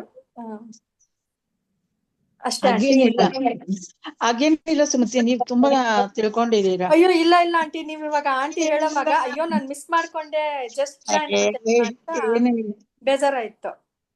ಅದಕ್ಕೆ ಅಂದ್ರೆ ನಾವು ಎಲ್ಲ ಪೂರ್ತಿ ಇದುವರೆಗೂ ನಾವು ನೋಡ್ತಾನೆ ಬಂದಿದೀವಿ. ಯಾವಾಗ ನಮ್ಮ ಕೆಟ್ಟ ಗುಣಗಳನ್ನ ಕಳ್ಕೊಳ್ಬೇಕು, ಒಳ್ಳೆಯ ಗುಣಗಳನ್ನ ವೃದ್ಧಿಪಡಿಸ್ಕೊಳ್ಬೇಕು. ಹಾಗೆ ಇಲ್ಲಿನೂ ಅಧರ್ಮ ಅನ್ನೋದು ಹೋಗ್ಬೇಕು, ಧರ್ಮ ಅನ್ನೋದು ಸಂಸ್ಥಾಪನೆ ಆಗ್ಬೇಕು. ಹಾಗೆ ಪ್ರತಿಯೊಂದು ಯಾವ ಕಡೆ ಕರ್ಕೊಂಡು ಹೋಗ್ತಾ ಇದೆ, ಶುದ್ಧತೆ, ಪರಿಶುದ್ಧತೆ, ಹಾಗೆ ವಿಕಸನದ ಕಡೆಗೆ ಕರ್ಕೊಂಡು ಹೋಗ್ತಾ ಇದೆ.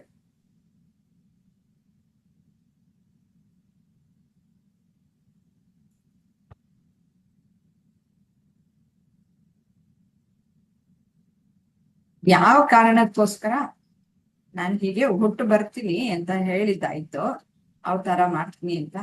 ಇವಾಗ ಯಾವ ಕಾರಣಕ್ಕೋಸ್ಕರ ಅನ್ನೋದನ್ನ ಇಲ್ಲಿ ಹೇಳ್ತಾ ಇದ್ದಾರೆ 8ನೇ ಶ್ಲೋಕದಲ್ಲಿ. ಪರಿತ್ರಾಣಾಯ ಸಾಧೂನಾಂ ವಿನಾಶಾಯ ಚ ದುಷ್ಕೃತಾಂ ಧರ್ಮ ಸಂಸ್ಥಾಪನಾರ್ಥಾಯ ಸಂಭವಾಮಿ ಯುಗೆ ಯುಗೆ.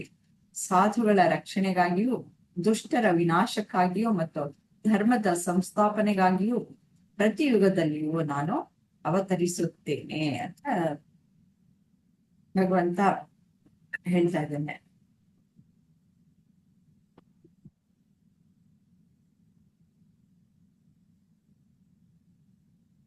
ಯಾವ ಕಾರಣಕ್ಕಾಗಿ ಭಗವಂತ ಅವತಾರ ಹೇಳ್ತಾನೆ? ಯಾರು ವಿಜಯಲಕ್ಷ್ಮಿ ಅವರು ಸ್ಟಾರ್ಟ್ ಮಾಡ್ತೀರಾ? ಸುಮತಿ ಸ್ಟಾರ್ಟ್ ಮಾಡ್ಲಿ. ಸುಮತಿ ಅವರಿಬ್ರು ರೆಸ್ಟ್ ತಗೊಳ್ಳಿ, ಆಗ್ಲಿಂದ ಪಾಪ ಒಂದೇ ಸಮಯ. ಆಂಟಿ ಒಂದ್ 5 ನಿಮಿಷ ಬೇಕಂಟಿ, ನಮ್ ತಾಯಿ ಬಂದಿದ್ರು, ಒಂದ್ಸತಿ ಮಾತಾಡ್ಬಿಡ್ತೀನಿ, ಇನ್ನೊಬ್ರು ಹೇಳ್ತಾ ಇರ್ಲಿ. ಸರಿ ಅಮ್ಮ. ಪರಿತ್ರಾಣಾಯ ಸಾಧೂನಾಂ. ಅಂದ್ರ ಈ ಸಾಧುಗಳನ್ನ ಉದ್ಧಾರ ಮಾಡೋದಕ್ಕೋಸ್ಕರ, ಆಮೇಲೆ ದುಷ್ಟರನ್ನ ನಿಗ್ರಹ ಮಾಡೋದಕ್ಕೋಸ್ಕರ, ಮತ್ತೆ ಧರ್ಮ ಸಂಸ್ಥಾಪನೆಯನ್ನ ಸ್ಥಾಪನೆ ಮಾಡೋದಕ್ಕೋಸ್ಕರ ಮತ್ತೆ ಮತ್ತೆ ನಾನು ಯಾವಾಗ ಆ ಧರ್ಮ ಮರೆ ಆಗ್ತಾ ಇರ್ತೈತಿ ಅವಾಗ ನಾನು ಯುಗ ಯುಗಗಳಲ್ಲಿಯೂ ಜನ್ಮ ತಾಳ್ ಬರ್ತೀನಿ ಅಂತ ಹೇಳ್ತಾ ಇರ್ತಾರ ಕೃಷ್ಣ ಪರಮಾತ್ಮ.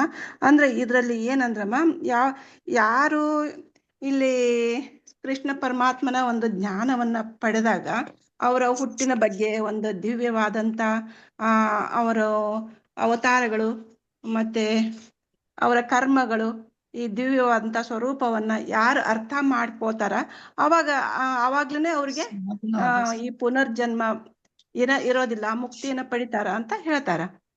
ಹಾಗೆ ಅರ್ಜುನನಿಗೂ ಸಹಿತ ಹೇಳ್ತಿರ್ತಾರ, ಅರ್ಜುನ ನನ್ನನ್ನ ಪೂರ್ತಿ ನೀನು ಅರ್ಥ ಮಾಡ್ಕೋ, ನನ್ನ ಜನ್ಮದ ಬಗ್ಗೆ ಅವತಾರದ ಬಗ್ಗೆ ತಿಳ್ಕೊ ಅವಾಗ ಅಂತ ಹೇಳುವಾಗ ಅವಾಗ ಅರ್ಜುನ ಏನಂತಾನ, ನಿನ್ ಬಗ್ಗೆ ನನಗೆಲ್ಲ ನನ್ ಬಗ್ಗೆ ಹೇಳು ಅಂತ ಹೇಳ್ತಿರ್ತಾನ. ಆದ್ರೆ ಇಲ್ಲ, ಇದು ನಿನ್ ಬಗ್ಗೆ ಅಲ್ಲ, ನೀನು ನನ್ ಬಗ್ಗೆನ ನನ್ನ ಅವತಾರದವನ್ನು ತಿಳಿದಾಗ ಮತ್ತೆ ನಿನಗೆ ಪುನರ್ಜನ್ಮ ಇರೋದಿಲ್ಲ ಅಂತ ಹೇಳಿ ಅರ್ಜುನ ಜನ್ಮ ಕರ್ಮ ಚಮೇ ದಿವ್ಯಂ. ಹಾ, ಜನ್ಮ ಕರ್ಮಗಳ ಬಗ್ಗೆ ಮುಂದಿನ ಶ್ಲೋಕಕ್ಕೆ ಇಲ್ಲಿ ಅದೇ ಯಾತಕ್ಕೋಸ್ಕರ, ಈ ಧರ್ಮ ಸಂಸ್ಥಾಪನೆಗೋಸ್ಕರ, ಈ ಸಾಧುಗಳನ್ನ ಸಂರಕ್ಷಣೆ ಮಾಡೋದಕ್ಕೂ ಮತ್ತೆ ದುಷ್ಟರನ್ನ ನಿಗ್ರಹಿಸ್ಬೇಕು. ದುಷ್ಟರು ಅಂದ್ರೆ ಈ ಕೃಷ್ಣನ ಪರಮಾತ್ಮನ ಒಂದು ಜ್ಞಾನ ಇಲ್ಲದೆ ಇದ್ದಾಗ ಅವ್ರು ಸಂಪೂರ್ಣ ತಿಳ್ಕೊಂಡಿರೋದಿಲ್ಲ. ಆಮೇಲೆ ತಿಳ್ಕೊಳ್ಳೋದಲ್ದನೆ ಅವರನ್ನ ಕೇವಲವಾಗಿ ನೋಡ್ತಾ ಇರ್ತಾರ. ಅಂತ ಒಂದು ಅಜ್ಞಾನಿಗಳಿಗೆ ಏನಿರ್ತೈತಿ, ಅವರಿಗೆ ಒಂದು ಶಿಕ್ಷೆ ಅಂದ್ರೆ ಅವರಲ್ಲಿ ಒಂದು ಸಾತ್ವಿಕ ಗುಣಗಳನ್ನ ಬೆಳೆಸೋದಕ್ಕೋಸ್ಕರ ಈ ಜ್ಞಾನವನ್ನ ನೀಡ್ಬೇಕಾಗಿರ್ತೈತಿ. ಹಾಗಾಗಿ ಅವರು ಮತ್ತೆ ಈ ಈಗ ಸಾಧು ಸಂತರು ಅವ್ರಿಗೆ ಯಾವುದು ಪ್ರಾಬ್ಲಮ್ ಆಗದ ಹಾಗೆ ಅವ್ರಿಗೆ ರಕ್ಷಣೆ ಕೊಡೋದು. ಈಗ ಸಾಧು ಸಂತರು ಅಂದ್ರೆ ಈಗ ಎಷ್ಟೋ ಅವರು ಒಂದು ಅಧ್ಯಾತ್ಮದಲ್ಲಿ ಬಂದಿರ್ತಾರೆ, ಅವರೆಲ್ಲ ಒಂದು ಸಾಧನೆಯಲ್ಲಿ ಇರ್ತಾರೆ. ಆ ಸಾಧನೆಯಲ್ಲಿ ಇದ್ದಂಥವ್ರಿಗೆ, ಆ ಪರಮಾತ್ಮನ ಒಂದು ಸಾಧನೆಯಲ್ಲಿ ಇದ್ದಂಥವ್ರಿಗೆ ಅವ್ರಿಗೆ ರಕ್ಷಣೆ ಕೊಡೋದೇ ಅವ್ರದ್ದು ಒಂದು ಧರ್ಮ. ಮತ್ತೇನಮ್ಮ ಹೇಳ್ರಿ. ಹೇಳಿದ್ರ ಎಲ್ಲ ಸಾಕಷ್ಟು ಹೇಳಿದಿರ. ಇಂದ್ರಮ್ಮ ಅವರು ಏನ್ ಹೇಳ್ತಾರ ಕೇಳೋಣ. ನಾನು ಅದ್ರೆಲ್ಲ ಜೋಡಿಸ್ಬಿಟ್ಟಿದ್ದೆ ಅನ್ಸುತ್ತೆ, ಸಾಧುಗಳನ್ನ ಇದ್ ಮಾಡ್ತಾರೆ ಅಂತ. ಅಂದ್ರೆ ಈ ಎಷ್ಟೊಂದು ಆಶ್ರಮಗಳಲ್ಲಿ ಅವರು ಯಾಗ ಯಜ್ಞಾದಿಗಳು ಮತ್ತು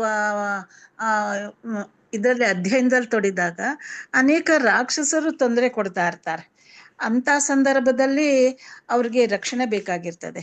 ಎಷ್ಟೊಂದ್ ಸರಿ ಒಂದು ಕಲ್ಪವೃಕ್ಷ ಕಾಮಧೇನು ಇದನ್ನ ತೆಗೆದುಕೊಂಡು ಹೋದಾಗ ಕೆಲವು ರಾಜರು ಆ ರಾಜ ಬಂದ್ಬಿಟ್ಟು ಅದು ಬೇಕು ನನಗೆ ಅಂತ ಹೇಳಿ ಅದನ್ನ ತೆಗೆದುಕೊಂಡು ಹೋಗ್ಲಿಕ್ಕೆ ಇದು ಮಾಡ್ತಾನೆ. ಅಂತ ಸಂದರ್ಭದಲ್ಲೆಲ್ಲ ರಕ್ಷಣೆ ಬೇಕಾಗಿರ್ತದೆ.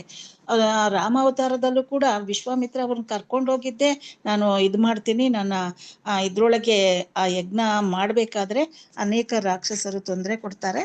ಅವರ ಒಂದು ಇದಕ್ಕೆ ಸಂರಕ್ಷಣೆಗೋಸ್ಕರ ಶ್ರೀರಾಮನ ಕಳಿಸುವಂತ ದಶರಥ ಮಹಾರಾಜನ್ನ ಕೇಳ್ಕೊಂಡು ಕರ್ಕೊಂಡು ಹೋಗ್ತಾರೆ ವಿಶ್ವಾಮಿತ್ರರು. ಮೊದಲು ಇಷ್ಟ ಇಲ್ದಿದ್ರು ಕೂಡ ಕಳಿಸ್ಕೊಡ್ತಾರೆ. ಅದೇ ರೀತಿ ಇಲ್ಲಿ ಯಾವುದೇ ಒಂದು ಸಾಧುಗಳನ್ನ ಅವರು ಹೋಮ ಹವನ ಯಜ್ಞ ಇದ್ರೊಳಗೆ ರಕ್ಷಣೆ ಮಾಡ್ಕೊಂಡು ಇರ್ತಕ್ಕಂಥ ಒಂದು ಆಶ್ರಮಗಳಲ್ಲಿ ಆಗ ಒಂದು ದುಷ್ಟರ ಒಂದು ಇದಾದಾಗ, ಆಕ್ರಮಣವಾದಾಗ ಅಲ್ಲಿ ರಕ್ಷಣೆಗೋಸ್ಕರ ಕೂಡ ಪರಮಾತ್ಮ ಅವತಾರ ಮಾಡಿದ್ದಾರೆ ಅಂತ ಇಲ್ಲಿ ನಾವು ತಿಳ್ಕೊಬೇಕಾಗ್ತದೆ. ಅದರ ಒಂದು ಧರ್ಮವಂತೂ ಪ್ರತಿಷ್ಠಾಪನೆ ಮಾಡಲೇಬೇಕಾಗ್ತದೆ. ಆ ಸಂಸ್ಥಾಪನೆ ಮಾಡ್ಲಿಕ್ಕೆ ಅಲ್ಲಿ ಕೃಷ್ಣ ಪರಮಾತ್ಮ ಅವತಾರ ಮಾಡಿದ್ದಾರೆ ಅಂತ ನಾವು ತಿಳ್ಕೊತೀವಿ. ಅಂದ್ರೆ ಈ ಇದ್ರೊಳಗೆ ಸಾಧು ಸಂತರು ಇದ್ರೊಳಗೆ ನಾವು ಇದನ್ನ ತೆಗೆದುಕೊಂಡು ಹೋಗ್ಬೇಕಾದ್ರೆ ಒಂದು ಹುಲ್ಲು ಕಡ್ಡಿ ಅಂತ ಉದಾಹರಣೆ ತೆಗೆದುಕೊಂಡ್ರೆ ಅಷ್ಟೊಂದು ಅದು ಕೂಡ ನೀರ್ನಲ್ಲಿ ತೇಲ್ತಾ ಹೋಗಿ ಸಮುದ್ರವನ್ನ ಸೇರ್ತದೆ. ಒಂದು ಹುಲ್ಲು ಕಡ್ಡಿ ಆಗಿರ್ಬೋದು, ಒಂದು ಕಸ ಕಡ್ಡಿ ಆಗಿರ್ಬೋದು, ಅದು ಹೋಗಿ ಸೇರ್ತಾ ಹೋಗುತ್ತೆ ಸಮುದ್ರದಲ್ಲಿ. ಹಾಗೆ ಸೇರ್ಬೇಕಾದ್ರೆ ಒಂದು ದೊಡ್ಡದಂತ ಹಡಗು ದೋಣಿನೋ ಅದು ಕೂಡ ಏನ್ ಮಾಡುತ್ತೆ, ನೂರಾರು ಜನರನ್ನ ಅದ್ರಲ್ಲಿ ಕರ್ಕೊಂಡು ಹೋಗ್ತದೆ, ಹೊತ್ಕೊಂಡು ಹೋಗಿ. ಅಂದ್ರೆ ಹಾಗೆ ಉದಾಹರಣೆ ಈ ಅವತಾರ ಪುರುಷರೆಲ್ಲ ಏನ್ ಮಾಡ್ತಾರೆ, ಅವರು ಅನೇಕ ನಮ್ಮಂತ ಇದನ್ನ ದುಷ್ಟ ಶಕ್ತಿಗಳನ್ನ ನಿರ್ವಹಿಸ್ಕೊಂಡ್ಬಿಟ್ಟು ಧರ್ಮ ಸಂಸ್ಥಾಪನೆಯನ್ನ ಮಾಡ್ಕೊಂತ ಎಲ್ಲಾ ಒಂದು ಇದನ್ನ ಕೂಡ ಅವರು ದೋಣಿಯ ರೂಪದಲ್ಲಿ ಸಾಧು ಪುರುಷರನ್ನ ಅವರನ್ನ ಮುಟ್ಟಿಸ್ತಾ ಸಂರಕ್ಷಣೆ ಮಾಡ್ತಾರೆ. ಅವರು ಮತ್ತೆ ಅವತಾರದಿಂದ ಭಗವಂತ ನೋಡಿದ್ರೆ ನಾವು ಮೇಲಿಂದ ಇಳಿದು ಬಂದ ಅಂತ ನಾವು ಕಲ್ಪಿಸ್ಕೊಂಡ್ರೆ, ಇವರು ಸಿದ್ಧ ಪುರುಷರು ಯೋಗಿಗಳು ಇವರೆಲ್ಲ ಏನಾಗಿ ಅವತಾರ ಪುರುಷರು ಅಂತ ಹೇಳಿದ್ರು ಕೂಡ ಇವರ ಒಂದು ಆಧ್ಯಾತ್ಮಿಕ ಜೀವನದಲ್ಲಿ ಮುಂದೆ ಹೋಗ್ತಾ ಸನಾತನ ಒಂದು ಧರ್ಮವನ್ನ ಕಾಪಾಡ್ತಾರೆ. ಆದ್ರೆ ಅವರು ಚಿತ್ತಶುದ್ಧಿ ಆಗುವ ಒಂದು ಮಾರ್ಗವನ್ನ ಪಡ್ಕೋತಾರೆ. ಜ್ಞಾನವನ್ನು ಭಕ್ತಿಯನ್ನು ಧ್ಯಾನವನ್ನು ಇದನ್ನ ತೆಗೆದುಕೊಂಡು ಮುಂದುವರ್ಸ್ಕೊಂತ ಹೋಗ್ತಾರೆ. ಇದ್ರೆಲ್ಲ ಒಂದು ಸ್ಥಾಪನೆ ಬೇಕಾಗಿರ್ತದೆ. ಅವ್ರಿಗೆ ಯಾವುದೇ ಒಂದು ಅಡಚಣೆ ಅಥವಾ ಅಡೆತಡೆ ಆಗಿದ್ದಾಗ ರಕ್ಷಣೆ ಕೊಡ್ಬೇಕಾಗ್ತದೆ. ಆಗ ಪರಮಾತ್ಮ ಬಂದು ಇವನ್ನೆಲ್ಲ ಕಾಪಾಡ್ತಾನೆ ಆ ಧರ್ಮದ ದೃಷ್ಟಿಯಿಂದ ಅಂತ ನಾವು ನೋಡ್ಕೋಬಹುದು. ಅದ್ರಿಂದ ಅದು ಮತ್ತೆ ಯಜ್ಞವನ್ನು ಮಾಡ್ತಿರ್ತಾರೆ. ಯಾವುದು ಫಲಾಪೇಕ್ಷೆ ಇಲ್ದ ಇದ್ರು ಕೂಡ ಅವರು ಮಾಡ್ತಾನೆ ಇರ್ತಾರೆ. ಒಂದು ಮಾಡ್ತಕ್ಕಂತಹ ಅಗ್ನಿಹೋತ್ರವನ್ನ ಯಾವಾಗ್ಲೂ ಮಾಡೋದ್ರಿಂದ ಮಳೆ ಬೆಳೆ ಇದೆಲ್ಲ ಸಂರಕ್ಷಣೆ ಆಗ್ತದೆ ಅಂತೇಳಿ ನಾವು ನೋಡ್ತೇವೆ. ಹೀಗಾಗಿ ಅಂತಹವರಾದ ಧರ್ಮ ರಕ್ಷಣೆಗೋಸ್ಕರ ಪರಮಾತ್ಮ ಈ ಒಂದು ಅವತಾರದಲ್ಲಿ ಬಂದು ಧರ್ಮ ರಕ್ಷಣೆಯನ್ನ ಮಾಡ್ತಾ ಇದ್ದಾರೆ ಅಂತ ಹೇಳಿ ಹೇಳಿಕ್ಕೆ ಇಷ್ಟಪಡ್ತೀನಿ ಮೇಡಮ್.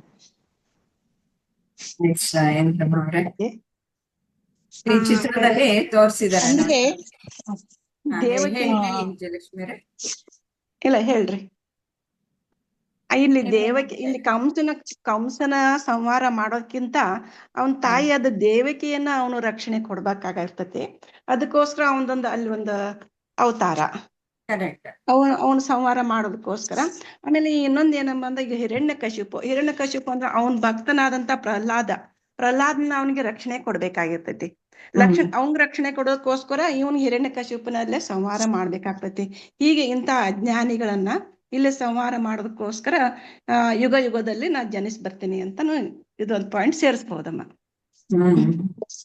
ಅದೇ ಹಿರಣ್ಯಕಶಿಪುನ ಸಂಹಾರ ಮಾಡ್ಬಿಟ್ಟು ಈ ಹಾ ಪ್ರಹ್ಲಾದ ನರಸಿಂಹ ಇಲ್ಲಿ ನರಸಿಂಹನ ಅವತಾರ, ಲಕ್ಷ್ಮೀ ನರಸಿಂಹನ ನರಸಿಂಹನ ಅವತಾರದಲ್ಲಿ ಆ ರೀತಿ ಸಂರಕ್ಷಣೆಯನ್ನ ಮಾಡಿದ್ರು. ಇಲ್ಲಿ ರಾಮನ ಅವತಾರದಲ್ಲಿ ರಾವಣನ ಸಂಹಾರ ಮಾಡಿದ್ರು, ಸಂರಕ್ಷಣೆಯನ್ನ ಮಾಡಿದ್ರು. ಅಲ್ಲಿ ಸಂಹಾರ ರಕ್ಷಣೆನೇ ಇಂಪಾರ್ಟೆಂಟ್. ರಕ್ಷಣೆ ಆಯ್ತು. ಬುದ್ಧನ ಅವತಾರದಲ್ಲಿ ಇನ್ನು ಮುಂದುವರೆದು ನೋಡಿ, ಇವನು ಅಂಗುಲಿಮಾಲ ಪರಿವರ್ತನೆಯನ್ನ ಮಾಡ್ತಾನೆ. ಬುದ್ಧ ಪರಿವರ್ತನೆಯನ್ನ ಮಾಡ್ಬಿಟ್ಟು ಆ ರೀತಿಯಲ್ಲಿ ಧರ್ಮ ಸಂಸ್ಥಾಪನೆಯನ್ನ ಮಾಡ್ತಾನೆ. ಕೆಲವು ರೀತಿಯಲ್ಲಿ ಪೂರ್ತಿ ಸಂಹಾರವನ್ನು ಮಾಡ್ಬೇಕಾದ ಅಗತ್ಯ ಇರುತ್ತೆ. ಪರಿವರ್ತನೆ ಆಗೋದಕ್ಕೆ ಸಾಧ್ಯವಿರುವಂತಹ ಕಡೆಗಳಲ್ಲಿ ಈ ರೀತಿಯ ಪರಿವರ್ತನೆಗಳನ್ನ ಸಹ ಮಾಡಿ ಧರ್ಮವನ್ನ ಸಂಸ್ಥಾಪನೆಯನ್ನ ಭಗವಂತ ಮಾಡ್ತಾನೆ ಅಂತಂದ್ಬಿಟ್ಟು ನಾವು ತಿಳ್ಕೊಳ್ಬೇಕು. ಹಾಗೆ ಎಲ್ಲ ಕಡೆಯೂ ಸಹ ನಾವು ನೋಡ್ತಾನೆ ಇರ್ತೀವಿ, ಸಣ್ಣ ಪುಟ್ಟ ಭಗವಂತನನ್ನ ತೆಗೆದುಕೊಳ್ಬೇಕು. ಭಗವಂತ ಎಲ್ಲಿದ್ದಾನೆ, ನಮ್ಮಲ್ಲೇ ಇದ್ದಾನೆ ಅಂತ ನಾವು ಸಾರಿ ಹೇಳಿ ತಿಳ್ಕೊಳ್ತಾನೆ ಇರ್ತೀವಲ್ವಾ. ಏನಿಲ್ಲ, ಒಂದು ಅಧರ್ಮ ನಡೆದ ಕಡೆ ಯಾರೋ ಒಬ್ರು ಬರ್ತಾರೆ, ಅಲ್ಲಿ ಇದು ತಪ್ಪು, ಇದು ಸರಿ ಅಂತಂದ್ಬಿಟ್ಟು ಹೇಳೋರು ಎಷ್ಟು ಜನ ಇರಲ್ಲ ಅಲ್ವಾ. ಅದು ಧರ್ಮ ಸಂಸ್ಥಾಪನೆ ಅಲ್ವಾ, ಸಣ್ಣ ಪ್ರಮಾಣದಲ್ಲಿ ಇರಬಹುದು. ಅಲ್ಲಿ ಭಗವಂತನೇ ಅಲ್ಲಿ ಹೊರಮುಖವಾಗಿ ಬಂದು ಅಲ್ಲಿ ಮಾಡುವಂತ ಕೆಲ್ಸ. ಯಾರೋ ದುಷ್ಟರು ಏನೋ ಮಾಡ್ತಾ ಇರ್ತಾರೆ, ಅವರು ಓಡಿಸ್ತಾರೆ, ಎಷ್ಟು ಜನ ಕಾಪಾಡಲ್ಲ. ಅಲ್ಲಿ ಪರಮಾತ್ಮ ಬಂದ, ಅವತಾರ ಮಾಡ್ದ, ಅಲ್ಲಿ ಧರ್ಮವನ್ನ ಸಂಸ್ಥಾಪನೆ ಮಾಡ್ದ. ಪ್ರತಿನಿತ್ಯವೂ ಪ್ರತಿ ಕ್ಷಣವೂ ನಾವು ನೋಡ್ತಾ ಇರ್ತೀವಿ ಇಂಥದ್ದೆಲ್ಲನೂ ಸಹ.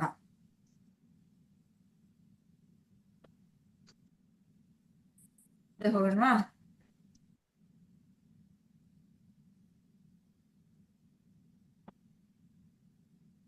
ಜನ್ಮ ಕರ್ಮ ಚಮೆ ದಿವ್ಯಂ. ವಿಜಯಲಕ್ಷ್ಮಿ ಅವರು ಇದನ್ನ ಹೇಳ್ಬೇಕು ಅಂತ ಇದ್ರೆ ಇದನ್ನ ಹೇಳಿ. ಅದು ಶ್ಲೋಕ ತಕೊಂಡ್ ನಿಂತ್ಕೊಂಡಿದ್ದೀನಮ್ಮ. ಅದು ಕರೆಕ್ಟ್. ಅಂದ್ರೆ ಇದು ಬಂದಾಗ ಅವಾಗ ಏನ್ ಹೇಳ್ತೀರಾ? ಅವಾಗ ಏನ್ ಹೇಳಕ್ಕಿರಲ್ಲ ಅದಕ್ಕೆ. ಅದು ಸಹಿತ ಭಗವಂತನ ಜನ್ಮ ಮತ್ತು ಕರ್ಮದ ರಹಸ್ಯವನ್ನು ತಿಳಿದುಕೊಳ್ಳುವ ವ್ಯಕ್ತಿ ಪುನರ್ಜನ್ಮ ಇಲ್ಲ ಅಂತ ಹೇಳಿ ಭಗವಂತನ ಒಂದು ಹುಟ್ಟಿನ ಬಗ್ಗೆ, ಅವನ ದಿವ್ಯ ಸ್ವರೂಪದ ಬಗ್ಗೆ, ಎಲ್ಲ ಅವನ ಜ್ಞಾನದ ಬಗ್ಗೆ ಯಥಾರ್ಥವಾಗಿ ನಾವು ತಿಳಿದುಕೊಳ್ಳೋದ್ರಿಂದ ಅರ್ಜುನಿಗೆ ಹೇಳ್ತಾ ಇರ್ತಾರೆ. ಅರ್ಜುನ ಅಂದ್ರೆ ಇಲ್ಲಿ ನಾವೇ ಆಗ್ತೇವೆ. ಅವಾಗ ಇದನ್ನೆಲ್ಲ ತಿಳ್ಕೊಳ್ಳೋದ್ರಿಂದ ನಿನಗ ಈ ಪುನರ್ಜನ್ಮ ಇಲ್ಲ, ಹುಟ್ಟು ಸಾವು ಇಲ್ಲ, ಪುನರಪಿ ಜನನಂ ಪುನರಪಿ ಮರಣಂ ಅಂತೇಳಿ ಇಲ್ಲ. ಅದಕ್ಕೋಸ್ಕರ ನೀನು ನನ್ನ ಜ್ಞಾನವನ್ನ ಸಂಪೂರ್ಣ ತಿಳ್ಕೊ, ನಾ ಯಾರು ಅನ್ನೋದನ್ನ ತಿಳ್ಕೊ ಅಂತಂದು ಎಷ್ಟು ಹೇಳಿದ್ರು ಸಹಿತ ಅರ್ಜುನ ಏನ್ ವಾದಿಸ್ತಾರ ಅಂದ್ರಲ್ಲಿ, ನನ್ನ ಬಗ್ಗೆ ಯಾಕೆ ನಾ ತಿಳ್ಕೊಬಾರ್ದು ಅಂತ ಹೇಳ್ತಿರ್ತಾರಮ್ಮ. ಆವಾಗ ಇಲ್ಲ, ನೀ ನನ್ನ ಒಂದು ಹುಟ್ಟಿನ ಬಗ್ಗೆ ಅಥವಾ ನನ್ನ ಅವತಾರದ ಬಗ್ಗೆ, ನನ್ನ ಒಂದು ಶ್ರೇಷ್ಠತೆಯ ಒಂದು ದಿವ್ಯ ಜ್ಞಾನದ ಬಗ್ಗೆ ನೀ ತಿಳ್ಕೊಂಡಾಗ ನಿನಗೆ ಮತ್ತೆ ನೀನು ಈ ಒಂದು ಜೀವನದಿಂದ ಮುಕ್ತಿಯನ್ನ ಪಡಿಬಹುದು ಅಂತ ಹೇಳಿ ಈ ರೀತಿ ಹೇಳಿ ಒಪ್ಪಿಸ್ತಿರ್ತಾರಮ್ಮ.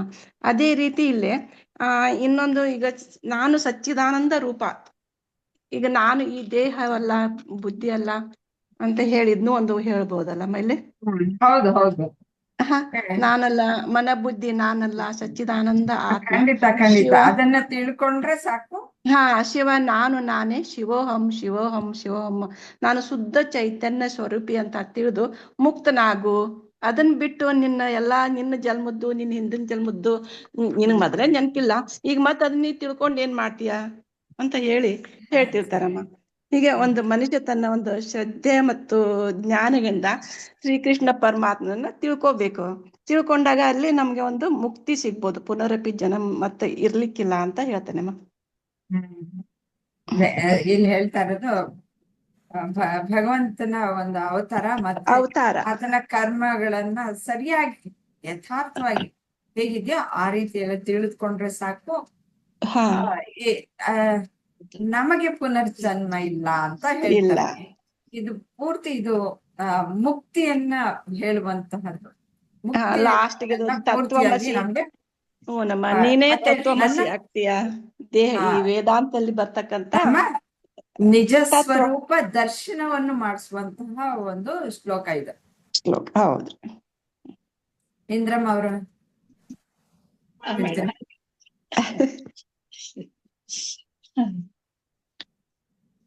ಹಾ ಅದೇ ಮೇಡಮ್.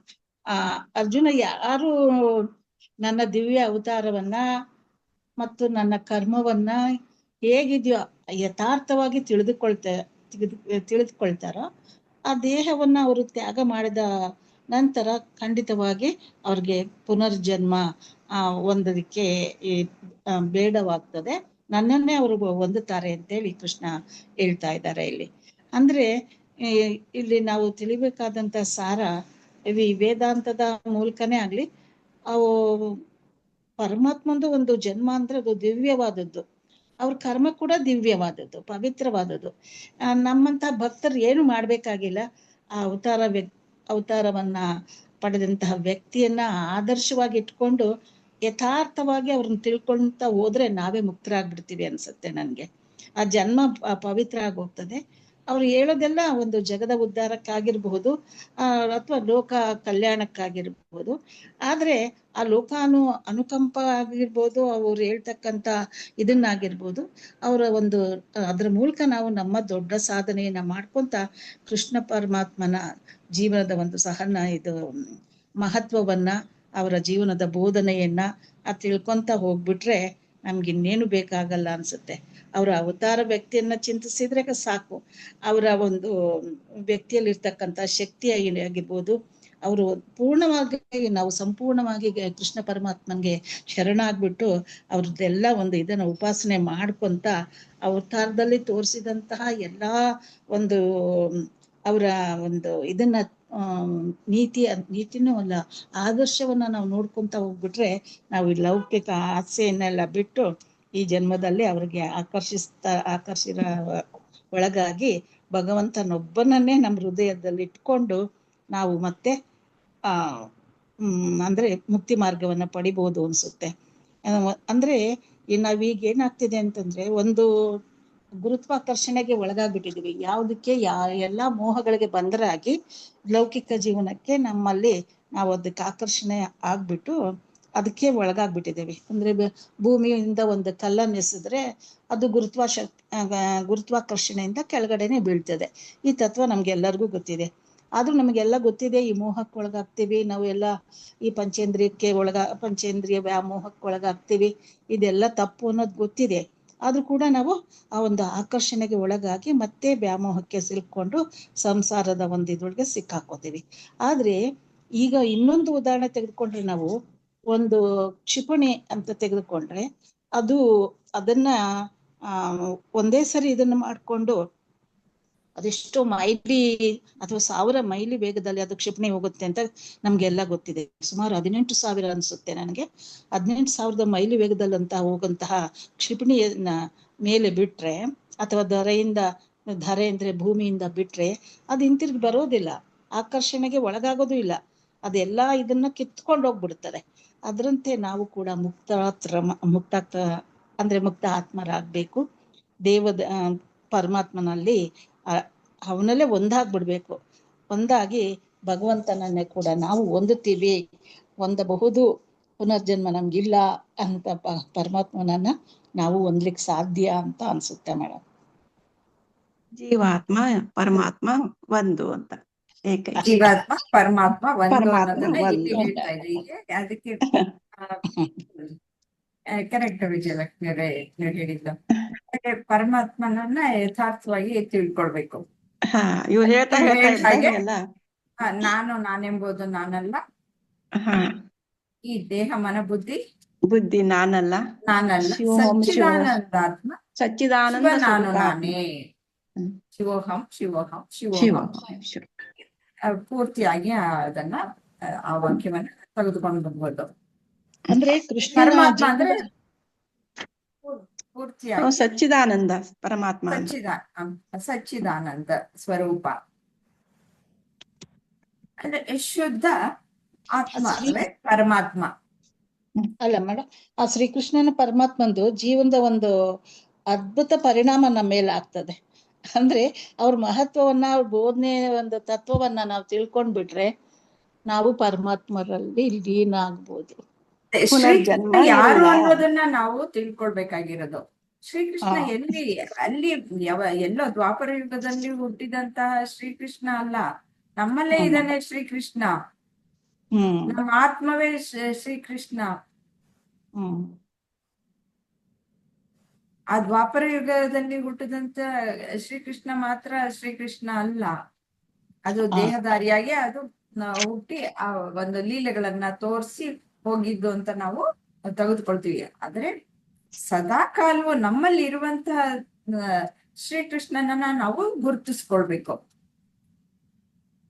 ಆ ಶ್ರೀಕೃಷ್ಣ ಹೇಗೆ ಈ ಪರಮಾತ್ಮ ಮತ್ತೆ ಜೀವಾತ್ಮ ಎರಡಕ್ಕೂ ಸಂಬಂಧ ಹೇಗೆ ಅನ್ನುವುದನ್ನ ಇಲ್ಲಿ ನೋಡಿ, ಇಲ್ಲಿ ತೋರಿಸಿದರೆ, ಇಲ್ಲಿ ನೀರು, ಇದು ಸಮುದ್ರ, ಇದು ಅಲೆಗಳು. ನೀರೇ ಒಂದು ಪರಮಾತ್ಮ ಅಂದ್ರೆ ಪರಬ್ರಹ್ಮ ಅಂತಂದ್ಬಿಟ್ಟು ಅದು ಯಾವಾಗ್ಲೂ ಅವ್ಯಯ, ಸದಾ ಕಾಲವೂ ಇರುವಂತಹದ್ದು. ಅದು ಸಚ್ಚಿದಾನಂದ ಸ್ವರೂಪ, ಬ್ರಹ್ಮನ ಸ್ವರೂಪ ಲಕ್ಷಣ ಸಚ್ಚಿದಾನಂದ ಸ್ವರೂಪ. ಅದನ್ನ ನಾವು ತಿಳಿದುಕೊಳ್ಬೇಕು. ಅದೇ ಆ ಸಚ್ಚಿದಾನಂದ ಸ್ವರೂಪವೇ ಈ ಸಮುದ್ರ ಅಂತ ಬಂದಾಗ, ಸೃಷ್ಟಿಗೆ ಬಂದಾಗ ಈಶ್ವರ ಅಂತಂದ್ಬಿಟ್ಟು ನಾವು ಹೇಳುವಂತಹದ್ದು. ಇದನ್ನ AVS ಇಲ್ಲಿ ತುಂಬಾ ಇಂಪಾರ್ಟೆಂಟ್. ಸರ್ ಕೇಳಿದಾಗ ನೀವು ಹೇಳೋದೇ ಇಲ್ಲ, ಇದು ಸರಿಯಾಗಿ ತಿಳ್ಕೊಳ್ಳಿ. ಇಲ್ಲಿ ಸಮುದ್ರ ಅಂತ ಬಂದಾಗ ಇದು ಸೃಷ್ಟಿಯಲ್ಲಿ ಈಶ್ವರ ಅಂತಂದ್ಬಿಟ್ಟು ಕರಿತೀವಿ. ಇಡೀ ಸಮುದ್ರ ಇರುವಂತಹದನ್ನ ಏನ್ರಲ್ಲಿ ಮಾಡಿರೋದು, ಅದು ನೀರಿನಿಂದ ಆಗಿರೋದು. ನಾವು ಹಾಗೆ ಈ ಒಂದು ಎಲ್ಲ ಕಡೆಯೂ ಸರ್ವವ್ಯಾಪಕವಾಗಿರುವಂತಹದ್ದು ಒಂದು ಮೂಲವಾದಂತಹದ್ದು ಏನು, ಪರಬ್ರಹ್ಮ. ಆ ಪರಬ್ರಹ್ಮನೇ ನೀರು ಅಂತ ಇಟ್ಕೊಂಡು ಇಲ್ಲಿ ಏನು ಸೃಷ್ಟಿ ಅನ್ನೋದು ಏನಿದೆ ಅದು ಈಶ್ವರ. ಜೀವಿಗಳು ಏನು ಅಂತಂದ್ರೆ ಈ ಅಲೆಗಳು, ನೊರೆ, ಗುಳ್ಳೆಗಳು ಈ ಜೀವಿಗಳು. ಆದ್ರೆ ಯಾವ್ದ್ರಿಂದ ಮಾಡಿದೆ ಇವಾಗ? ಈ ಪರಬ್ರಹ್ಮನಿಂದನೇ ಅಲ್ವಾ ಅಲೆಗಳನ್ನು ಮಾಡಿರೋಂತಹದ್ದು. ಅದಕ್ಕೆ ಇದನ್ನ ತಿಳ್ಕೊಂಬಿಟ್ರೆ ಸಾಕು, ನೀನ್ ಯಾರು ಅನ್ನೋದು ಗೊತ್ತಾಗತ್ತೆ. ಆದ್ರೆ ನಾನ್ ಯಾಕೆ ಭ್ರಮೆಯಲ್ಲಿ ಒಳಗಾಗಿದ್ದೀನಿ ಅಂದ್ರೆ, ಈ ಅಲೆಗೆ ಒಂದು ಆಕಾರ, ರೂಪ, ನಾಮರೂಪಗಳು ಇದೆಯಲ್ಲ, ಅದೇ ನಾನು ಈ ದೇಹ ಮನಸ್ಸು ಬುದ್ಧಿ ನಾನು ಅನ್ಕೊಂಡ್ಬಿಟ್ಟಿದ್ದೀನಿ. ಆ ತಪ್ಪು ತಿಳುವಳಿಕೆ, ಆವರಣ ಮತ್ತು ವಿಕ್ಷೇಪ, ಆ ತಪ್ಪು ತಿಳುವಳಿಕೆಯಿಂದ ನಾನ್ ಯಾರು ಅನ್ನೋದು ಗೊತ್ತಿಲ್ಲ. ಅದಕ್ಕೆ ಆ ಪರಬ್ರಹ್ಮನೇ ಜೀವಿಯಾಗಿ ಕಷ್ಟವನ್ನ ಅನುಭವಿಸ್ತಾ ಇರೋದು ಸಹ ಇಲ್ಲಿ ಅರಿವಾಗಿ ಸದಾ ಕಾಲವು ಸರ್ವ ಸ್ವತಂತ್ರವಾಗಿ ಸರ್ವಜ್ಞನಾಗಿ ಇರುವಂತಹ ಪರಮಾತ್ಮನು ಅವನೇನೆ. ಈ ಬ್ರಹ್ಮಾಂಡವನ್ನ ಒಡೆಯ, ಬ್ರಹ್ಮಾಂಡದ ಒಡೆಯನು ಅವನೇ. ಈ ಜೀವಿಯಾದಾಗ ಕಷ್ಟವನ್ನ ಅನುಭವಿಸ್ತಾ ಇರೋದು, ನಾನು ಬಂಧನಕ್ಕೆ ಒಳಗಾಗಿದ್ದೀನಿ ಅಂತ ಇರೋದು ಸಹ ಆ ಪರಮಾತ್ಮ ತತ್ವವೇ. ಇಲ್ಲಿ ಆವರಣ ಅಂದ್ರೆ ಜೀವಾತ್ಮ ಪರಮಾತ್ಮ ಬೇರೆ ಅಲ್ಲ, ತತ್ವಮಸಿ, ಅದನ್ನೇ ಹೇಳೋದು. ನೀನು ಪರಮಾತ್ಮನೇ ಅಪ್ಪ ಅಂತ ಹೇಳ್ತಾ ಇರೋದು. ಇದನ್ನ ಪೂರ್ತಿಯಾಗಿ ಮನದಟ್ಟು ಮಾಡ್ಕೊಳ್ಳಿ. ನಸರ್ ಕೇಳಿದಾಗ ತಬ್ಬಿಬ್ಬಾಗ್ಬೇಡಿ, ಇದನ್ನ ಹೇಳಿ ನಾನು ಹೇಳ್ಕೊಟ್ಟೆ ಇಲ್ಲ ಅಂತಂದ್ಬಿಟ್ಟು ಅವ್ರು ತಿಳ್ಕೊಳ್ತಾರೆ. ಅರ್ಥ ಆಯ್ತಲ್ವಾ? ಅಲೆಗಳು ಜೀವಿ, ಸಮುದ್ರ ಈಶ್ವರ, ನೀರು ಅರಿವು. ಓಕೆ. ನೀವು ಪರಮಾತ್ಮನೇ.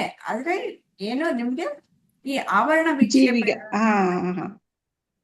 ನಮಗೆ ನಾನ್ ಯಾರು ಅನ್ನೋದು ಗೊತ್ತಿಲ್ಲ. ಇಲ್ಲಿ ಕಷ್ಟಪಡ್ತಾ ಇರೋದನ್ನು ಆ ಪರಬ್ರಹ್ಮನೇ. ನಾನು ಅನ್ನೋದು ಸುಮ್ನೆ ಈ ತೋರಿಕೆಗೋಸ್ಕರ ನಾನು ಅಂತಂದ್ರೆ ಇದು ಸುಳ್ಳು. ನಾನು ಎಲ್ಲೋ ಪ್ರಪಂಚ ಎಲ್ಲ ಕಾಣಿಸ್ತಾ ಇರೋದು ಆ ಪರಬ್ರಹ್ಮನೇ ಈ ರೀತಿಯಲ್ಲಿ ಕಾಣಿಸ್ಕೊಳ್ತಾ ಇರೋದು. ಈ ನೀರೇ ಅಲೆಯಾಗಿ ನೊರೆಯಾಗಿ ಗುಳ್ಳಿಯಾಗಿ ಹೆಂಗ್ ಕಾಣಿಸ್ಕೊಳ್ತಾ ಇದೆಯೋ ಅದೇ ರೀತಿಯಲ್ಲಿ ಆ ಪರಬ್ರಹ್ಮನೇ ಎಲ್ಲ ಈ ನದಿಯಾಗಿ, ಬೆಟ್ಟವಾಗಿ, ಗುಡ್ಡ ಆಗಿ, ನಕ್ಷತ್ರಗಳಾಗಿ, ಸೂರ್ಯ ಚಂದ್ರ, ಏನು ಗ್ರಹಗಳು, ಏನ್ ನಕ್ಷತ್ರಗಳಿದೆ ಇಲ್ಲಿ, ಅರಣ್ಯ, ಸಸ್ಯ ರಾಶಿ, ಜೀವರಾಶಿಗಳು ಏನಿದೆ ಸರ್ವವು ಏನ್ ಕಾಣಿಸ್ತಾ ಇದೆ ಎಲ್ಲವೂ ಸಹ ಪರಬ್ರಹ್ಮ ವಸ್ತುವೆ. ಆದ್ರೆ ಇಲ್ಲಿ ಏನು ನಾಮರೂಪಗಳಿಂದ ನಾವು ಏನು ಗುರುತಿಸ್ತೀವಿ ಅದು ಬದಲಾವಣೆ ಆಗ್ತಾ ಇರುತ್ತೆ. ಆದ್ರಿಂದ ಅದು ಮಾಯೆ. ಅದು ಮಾಯೆ ಅಂತಂದ್ರೆ ಅದು ಶಾಶ್ವತವಾಗಿ ಇರುವಂತಹದ್ದಲ್ಲ, ಬರೀ ತೋರಿಕೆ. ಇದು ಶಾಶ್ವತವಾದಂತಹ ಸ್ವರೂಪ, ಈ ಸಚ್ಚಿದಾನಂದ ಸ್ವರೂಪ ಪರಬ್ರಹ್ಮ. ಅದಕ್ಕೋಸ್ಕರ ಪರಮಾತ್ಮನನ್ನ ತಿಳಿದುಕೊಂಡ್ರೆ ನಾನ್ ಯಾರು ಅನ್ನೋದು ಗೊತ್ತಾಗತ್ತೆ. ಅದನ್ನ ತಿಳಿದುಕೊಂಡ್ರೆ ಮೋಕ್ಷ ಆಗತ್ತೆ.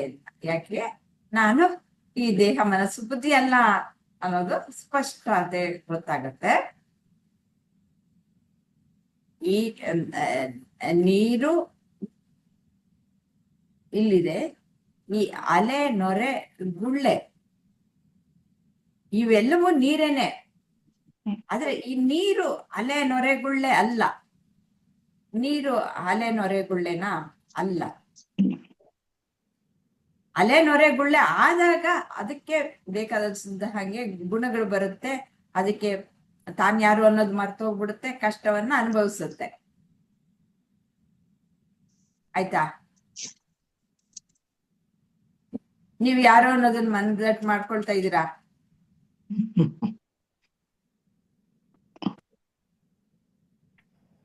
ಇದನ್ನ ಮರೆಯೋ ಹಾಗಿಲ್ಲ. ಕ್ಲಾಸ್ ಅಲ್ಲಿ ಕೇಳಿದ್ರೆ ಮತ್ತೆ ಇವಾಗ ಅಪರೋಕ್ಷ ಅನುಭೂತಿಗೆ ಇದು ಬಹಳ ಬೇಕಾಗಿರುವಂತಹದ್ದು. ಈ ನೀರು ಅಲೆ, ನೊರೆ, ಗುಳ್ಳೆ ಅಲ್ಲ. ಅದೇ ಅಲೆ, ನೊರೆ, ಗುಳ್ಳೆ ಎಲ್ಲವೂ ಸಹ ನೀರೇನೆ. ಅದಕ್ಕೆ ಇದನ್ನ ತಿಳ್ಕೊಂಡ್ರೆ, ಪರಬ್ರಹ್ಮ ಸ್ವರೂಪ ಲಕ್ಷಣಗಳನ್ನ ತಿಳಿದುಕೊಂಡ್ರೆ, ಮತ್ತೆ ನಾನು ಪರಮಾತ್ಮ ಸ್ವರೂಪಿ ಅಂತ ತಿಳಿದುಕೊಂಡ್ರೆ ಮತ್ತೆ ಜನ್ಮ ಇಲ್ಲ ಅಂತ ಹೇಳ್ತಾರೆ. ಅಂದ್ರೆ ಸತ್ತಾಗ್ಲೇ ಅಲ್ಲ ಜನ್ಮ.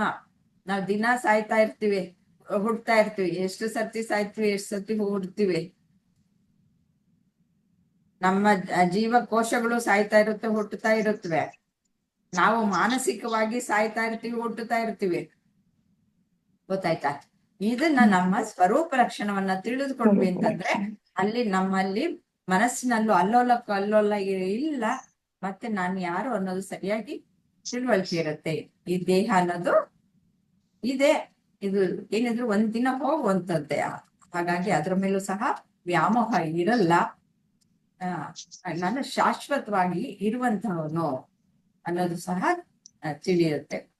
ನಾನು ಸುಮ್ನೆ ಈ ತ್ರಯಂಬಕಂ ಶ್ಲೋಕದಲ್ಲಿ ಹೇಳ್ತಾರಲ್ಲ, ಈ ಒಂದು ಕುಕುಂಬರ್ ಹೆಂಗೆ ತೊಟ್ಟು ಬಿಡಿಸ್ಕೊಂಡು ಬಿದ್ದೋಗ್ಬಿಡುತ್ತೆ, ಆ ರೀತಿಯಲ್ಲಿ ಹೋಗುವಂತವನಲ್ಲ ನಾನು, ಶಾಶ್ವತವಾಗಿ ಇರುವಂತಹವನು ಅನ್ನೋದನ್ನ ನಾವು ತಿಳ್ಕೊಳ್ಬೇಕು.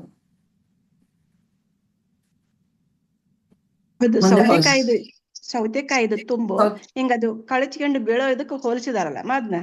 ಅದು ದೇಹ ಕಳಚ್ಕೊಂಡು ಬಿದ್ದೋಗ್ಬಿಡುತ್ತೆ. ಹಂಗ್ ಕಳಚ್ಕೊಂಡು ಬಿದ್ದೋಗೋ ಅಂತವನಲ್ಲ, ದೇಹ ಕಳಚ್ಕೊಂಡು ಹೋಗಿ ಬೀಳುತ್ತೆ. ಆದ್ರೆ ನಾನ್ ಶಾಶ್ವತವಾಗಿ ಇರುವಂತವನು ಅನ್ನೋದನ್ನ ತ್ರಯಂಬಕಂ ಶ್ಲೋಕದಲ್ಲಿ ಹೇಳಿರುವಂತಹದ್ದು. ಅದಕ್ಕೆ ನಾನು ಮೃತ್ಯುವನ್ನ ಜಯಿಸಿದವನು. ಅದು ನಾನು ಅಮರತ್ವವನ್ನ ಪಡೆದಿರುವಂತವನು. ದೇಹವಸ್ತು ಇವಾಗ ಏನು ಅದು ಸಹ ಶಕ್ತಿ, ಅದು ಪರಿವರ್ತನೆ ಆಗ್ತಾ ಇರುತ್ತೆ. ಇವಾಗ ಒಂದು ಮರ, ಅದು ಸಹ ಹಣ್ಣು ಎಲ್ಲ ಬಿಡುತ್ತೆ, ಅದು ಪರಿವರ್ತನೆ ಆಗ್ತಾ ಇರುತ್ತೆ ಅಲ್ವಾ? ಹಾಗೆ ದೇಹವು ಸಹ ಪರಿವರ್ತನೆ ಆಗತ್ತೆ. ಅದು ಹೋಯ್ತು ಅನ್ನೋದು ಏನಿಲ್ಲ, ಬದಲಾವಣೆ ಆಗ್ತಾ ಇರುತ್ತೆ ಅಷ್ಟೇ. ಅದು ಆದ್ರೆ ನಾನು ನಿಜವಾದ ನಾನು ಯಾರು? ಚೈತನ್ಯ ಶಕ್ತಿ. ನಾನು ಪರಬ್ರಹ್ಮ ಶಕ್ತಿ, ಆ ಅರಿವು ನಾನು. ಅದು ಯಾವತ್ತೂ ಬದಲಾವಣೆನೂ ಆಗಲ್ಲ, ಅದು ಅವ್ಯಯ, ಅದು ನಾಶವೂ ಆಗಲ್ಲ, ಯಾವಾಗ್ಲೂ ಸದಾ ಕಾಲವೂ ಇರುವಂತವನು. ನಾನು ತಪ್ಪಾಗಿ ತಿಳ್ಕೊಂಡಿದ್ದೀನಿ, ಈ ದೇಹವೇ ನಾನು, ಈ ಮನಸ್ಸೇ ನಾನು, ಬುದ್ಧಿ ನಾನು ಅಂತ ತಪ್ಪಾಗಿ ತಿಳ್ಕೊಂಡಿದ್ದೀನಿ. ಅದ್ ಯಾವಾಗ ಸರಿ ಮಾಡ್ಕೊಳ್ತೀನಿ, ಆಗ ನನಗೆ ಈ ಜನ್ಮ ಮತ್ತೆ ಮರಣಗಳಿಂದ ಮುಕ್ತಿಯನ್ನ ಪಡೆದ ಹಾಗೆ.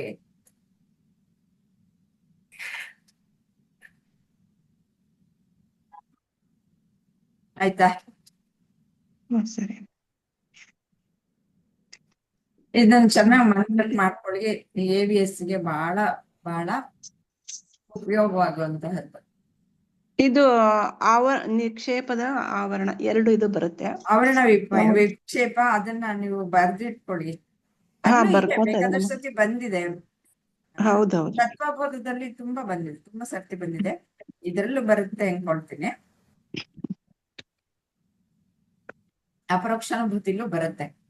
ಮತ್ತೆ ಗೊತ್ತಿರ್ಬೇಕು, ನೀವು ಅದ್ವೈತ ವೇದಾಂತ ಕಲಿತಾ ಇದ್ದೀರಾ ಅಲ್ವಾ, ಅದಕ್ಕೋಸ್ಕರ ನಿಮ್ಗೆ ಗೊತ್ತೇ ಇರ್ಬೇಕು. ಆ ಉಪನಿಷತ್ತುಗಳಲ್ಲಿ ಏನ್ ಹೇಳಿದಾರ ಅದನ್ನೇ ಇಲ್ಲಿ ಭಗವದ್ಗೀತೆಯಲ್ಲಿ ಹೇಳಿರೋದು, ಬೇರೆ ಏನಿಲ್ಲ. ಉಪನಿಷತ್ತುಗಳ ಸಾರನೇ ಭಗವದ್ಗೀತೆ. ಭಗವದ್ಗೀತೆ ಅಲ್ಲಿ ಹೇಳಿರೋದನ್ನೇ ಇಲ್ಲಿ ಹೇಳ್ತಾ ಇರೋದು.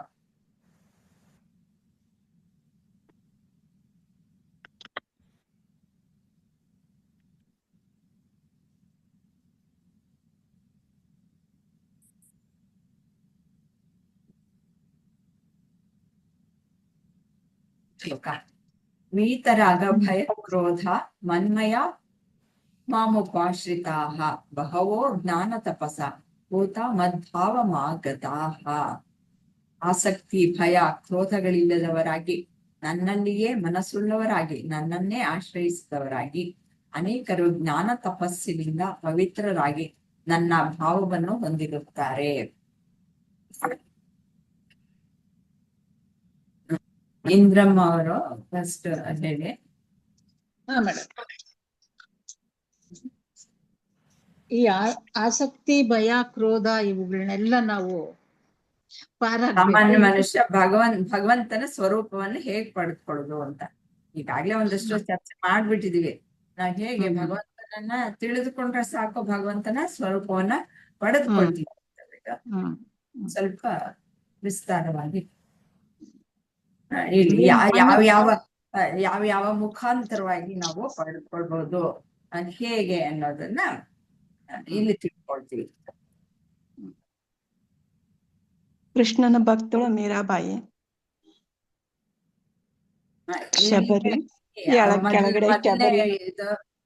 ಸಾಲಿನಲ್ಲಿ ಹೇಳಿದಾರಲ್ಲ, ಆಸಕ್ತಿ ಭಯ ಕ್ರೋಧಗಳಿಲ್ಲದವರಾಗಿ, ನನ್ನಲ್ಲಿಯೇ ಮನಸ್ಸುಳ್ಳವರಾಗಿ, ನನ್ನನ್ನೇ ಆಶ್ರಯಿಸುವವರಾಗಿ, ಅನೇಕರು ಜ್ಞಾನ ತಪಸ್ಸಿನಿಂದ ಪವಿತ್ರರಾಗಿ ನನ್ನ ಭಾವವನ್ನು ಹೊಂದಿರುತ್ತಾರೆ. ಹೇಗೆ ಪರಮಾತ್ಮನ ಸ್ವರೂಪವನ್ನ ಪಡೆದುಕೊಳ್ತೀವಿ ನಾವು?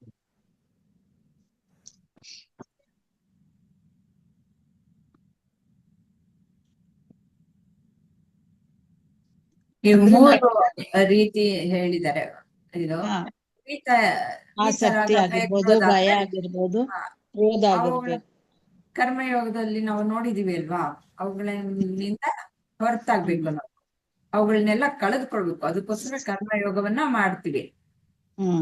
ಯಾವಾಗ ನಾವು ಕರ್ಮಯೋಗವನ್ನ ಮಾಡ್ತೀವೋ ನಮ್ಗೆ ಈ ಆಸಕ್ತಿ ಭಯ ಕ್ರೋಧಗಳೆಲ್ಲ ಹೊರಟೋಗ್ಬಿಡುತ್ತವೆ.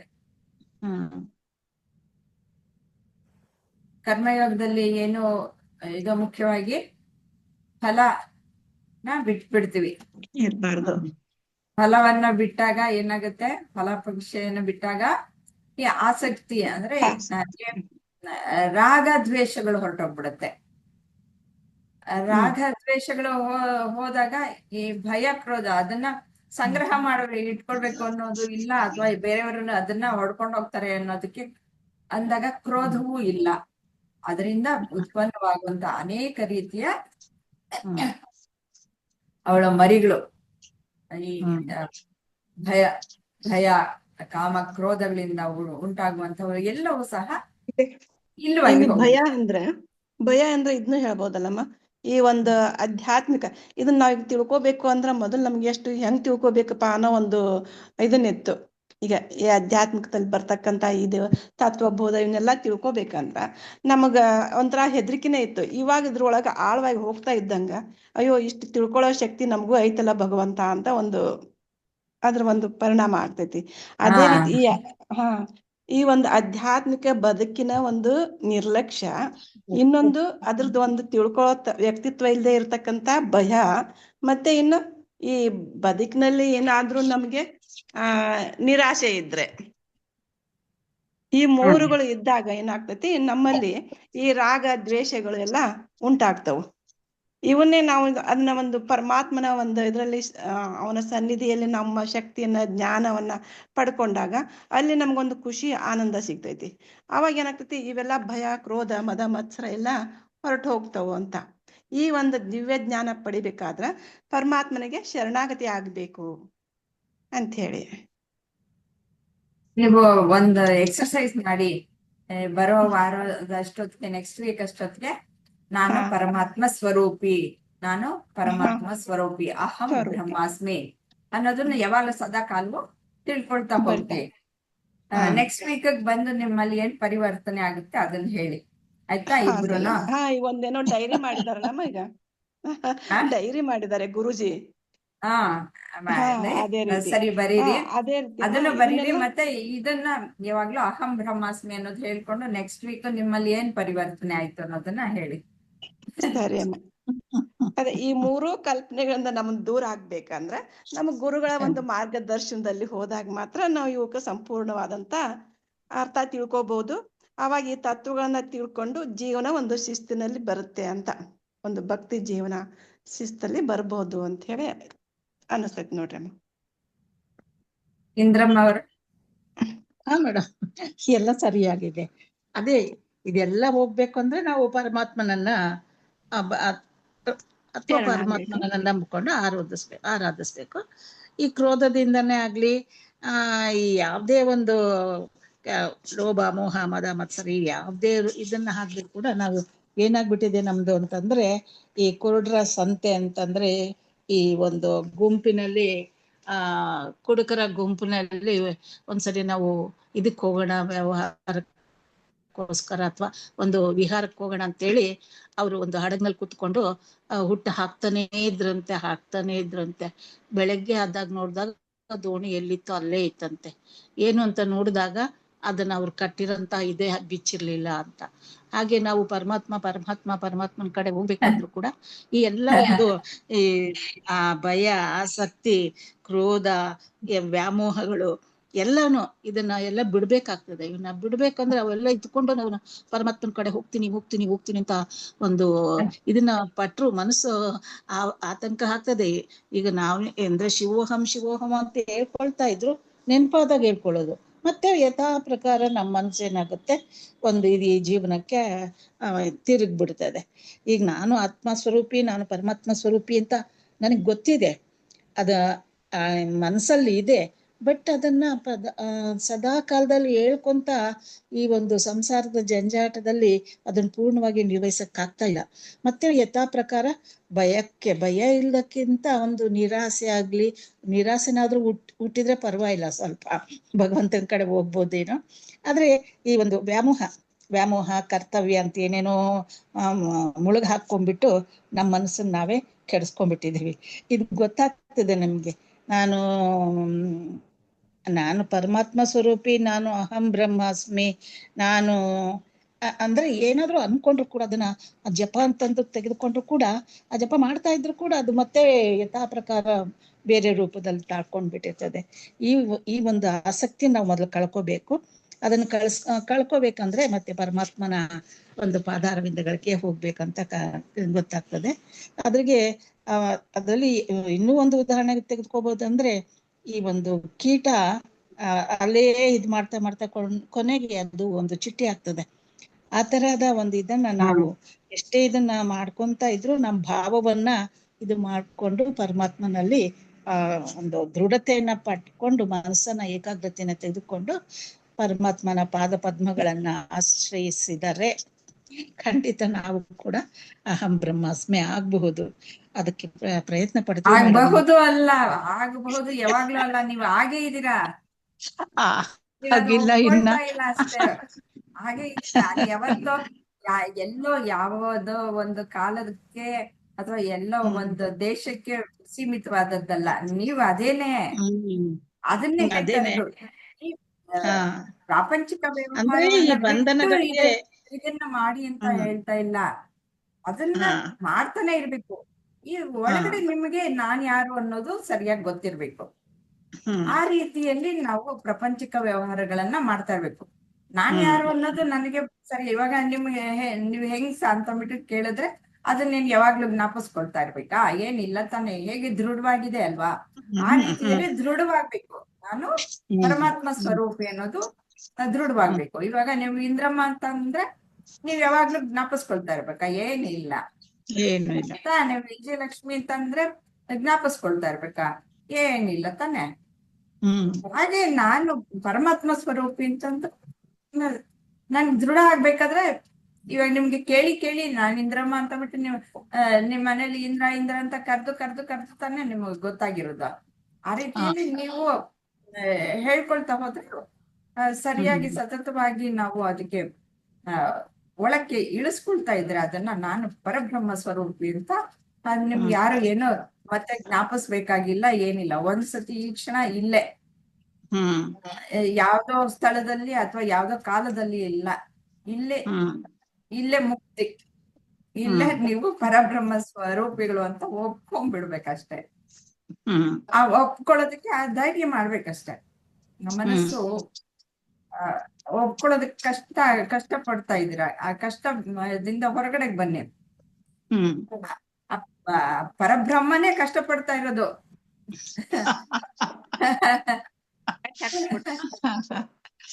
ಗೊತ್ತಾಯ್ತಾ?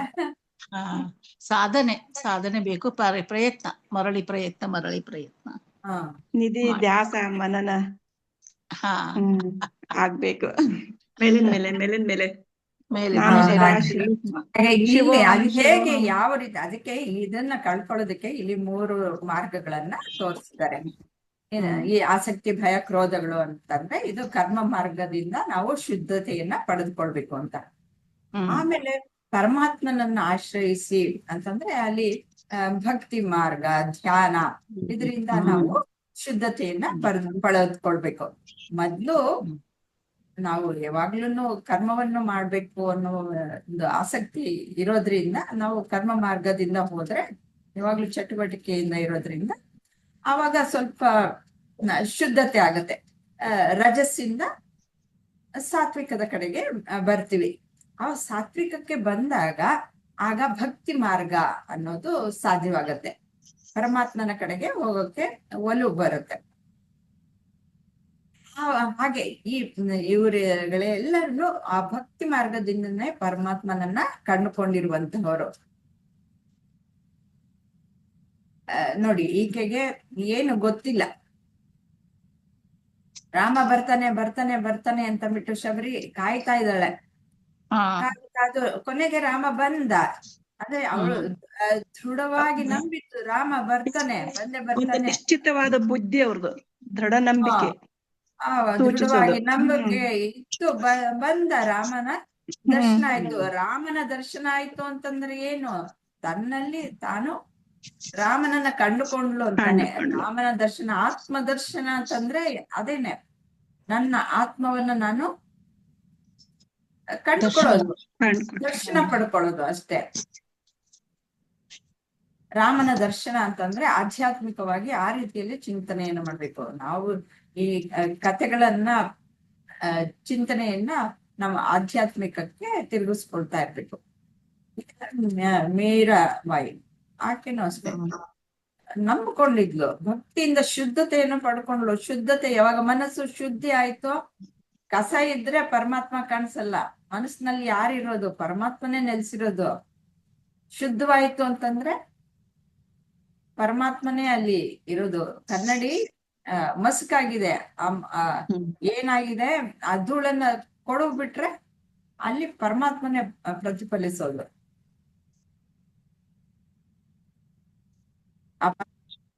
ಅನ್ನೋದನ್ನ ತಿಳ್ಕೊಳ್ಬೇಕು. ಅವರೆಲ್ಲ ದೊಡ್ಡ ಭಕ್ತರು. ಇಲ್ಲಿ ನೋಡಿ ಜ್ಞಾನ ಯೋಗ, ಈ ಜ್ಞಾನದಿಂದ ಇವಾಗ ನಾವೇನ್ ಮಾಡ್ತಾ ಇದ್ವಿ, ಜ್ಞಾನಪೂರ್ವಕವಾಗಿ ತಿಳ್ಕೊಳ್ತಾ ಇದ್ವಿ. ನಾವು ಭಕ್ತಿ ಮಾರ್ಗಕ್ಕೆ ಹೋಗ್ತಾ ಇಲ್ಲ, ಅಥವಾ ಕರ್ಮ ಮಾರ್ಗಕ್ಕೂ ಹೋಗ್ತಾ ಇಲ್ಲ. ನಾವು ಜ್ಞಾನ ಮಾರ್ಗದಿಂದ ನಾವು ಪರಮಾತ್ಮ ಅಂದ್ರೆ ಏನು, ನಾನು ಅಂದ್ರೆ ಏನು, ಅಹಂ ಬ್ರಹ್ಮಾಸ್ಮಿ ಅನ್ನೋದನ್ನ ತಿಳ್ಕೊಂಡು ಈ 3 ರೀತಿಯಲ್ಲಿ ತಿಳಿದುಕೊಂಡ್ರೆ ಆ ಪರಮಾತ್ಮನನ್ನೇ ನಾವು ಪಡಿತೀವಿ, ಪರಮಾತ್ಮ ಭಾವದನ್ನೇ ಹೊಂದುತ್ತೀವಿ. ಅವಾಗ್ಲೇ ಪರಮಾತ್ಮ ಸ್ವರೂಪಿಗಳೇ, ಅದನ್ನ ತಿಳ್ಕೊಳ್ತೀವಿ ಅಷ್ಟೇ. ನಾವೇನ್ ಪರಿವರ್ತನೆ ಆಗ್ಬೇಕಾಗಿಲ್ಲ, ನಾವು ಅದೇ, ಅದನ್ನ ನಮಗ್ ಗೊತ್ತಿಲ್ಲ ಅಷ್ಟೆ. ಅದನ್ನ ಹೀಗೆ ಎಲ್ಲ ಸದ್ಗುರುಗಳು ಮತ್ತೆ ಉಪನಿಷತ್ತುಗಳು, ಶಾಸ್ತ್ರಗಳೆಲ್ಲ ತಿಳಿಸಿರೋದ್ರಿಂದ ನಾವು ಅದನ್ನ ನಂಬಬೇಕು, ಅದರಲ್ಲಿ ವಿಶ್ವಾಸವನ್ನ ಇಟ್ಕೊಳ್ಬೇಕು. ಅಷ್ಟೇ ಅಲ್ಲ, ನಾವು ಸ್ವಯಂ ನಾವೇ ಅದನ್ನ ಕಂಡುಕೊಳ್ಬೇಕು, ಅರಿತುಕೊಳ್ಬೇಕು.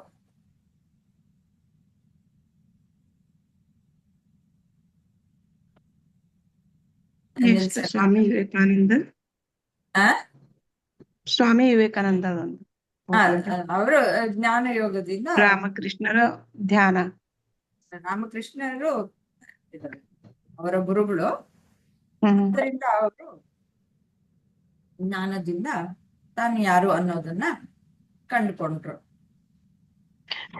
ಇಲ್ಲಿ ರಾಮಕೃಷ್ಣ ಪರಮಹಂಸರದು ಒಂದು, ಇವ್ರಿಗೆ ಸ್ವಾಮಿ ವಿವೇಕಾನಂದರ ಮೇಲೆ ಹೇಳ್ತಾರೆ, ರಾಮಕೃಷ್ಣರದನು ಅವತಾರವೇ.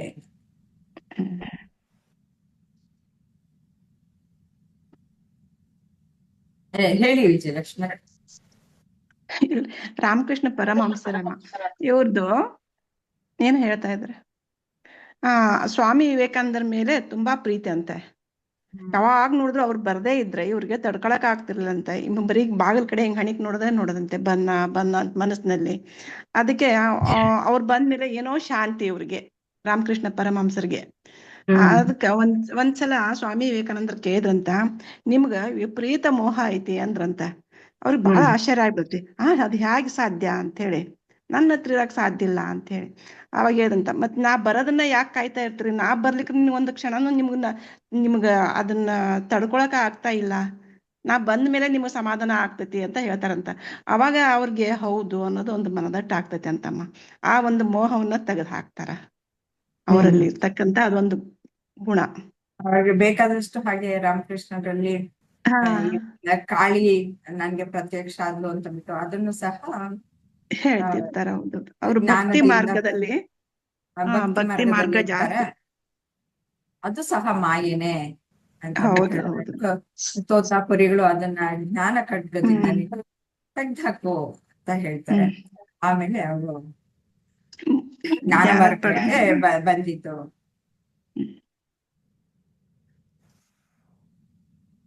ನಿಲ್ಸಣ್ಣ.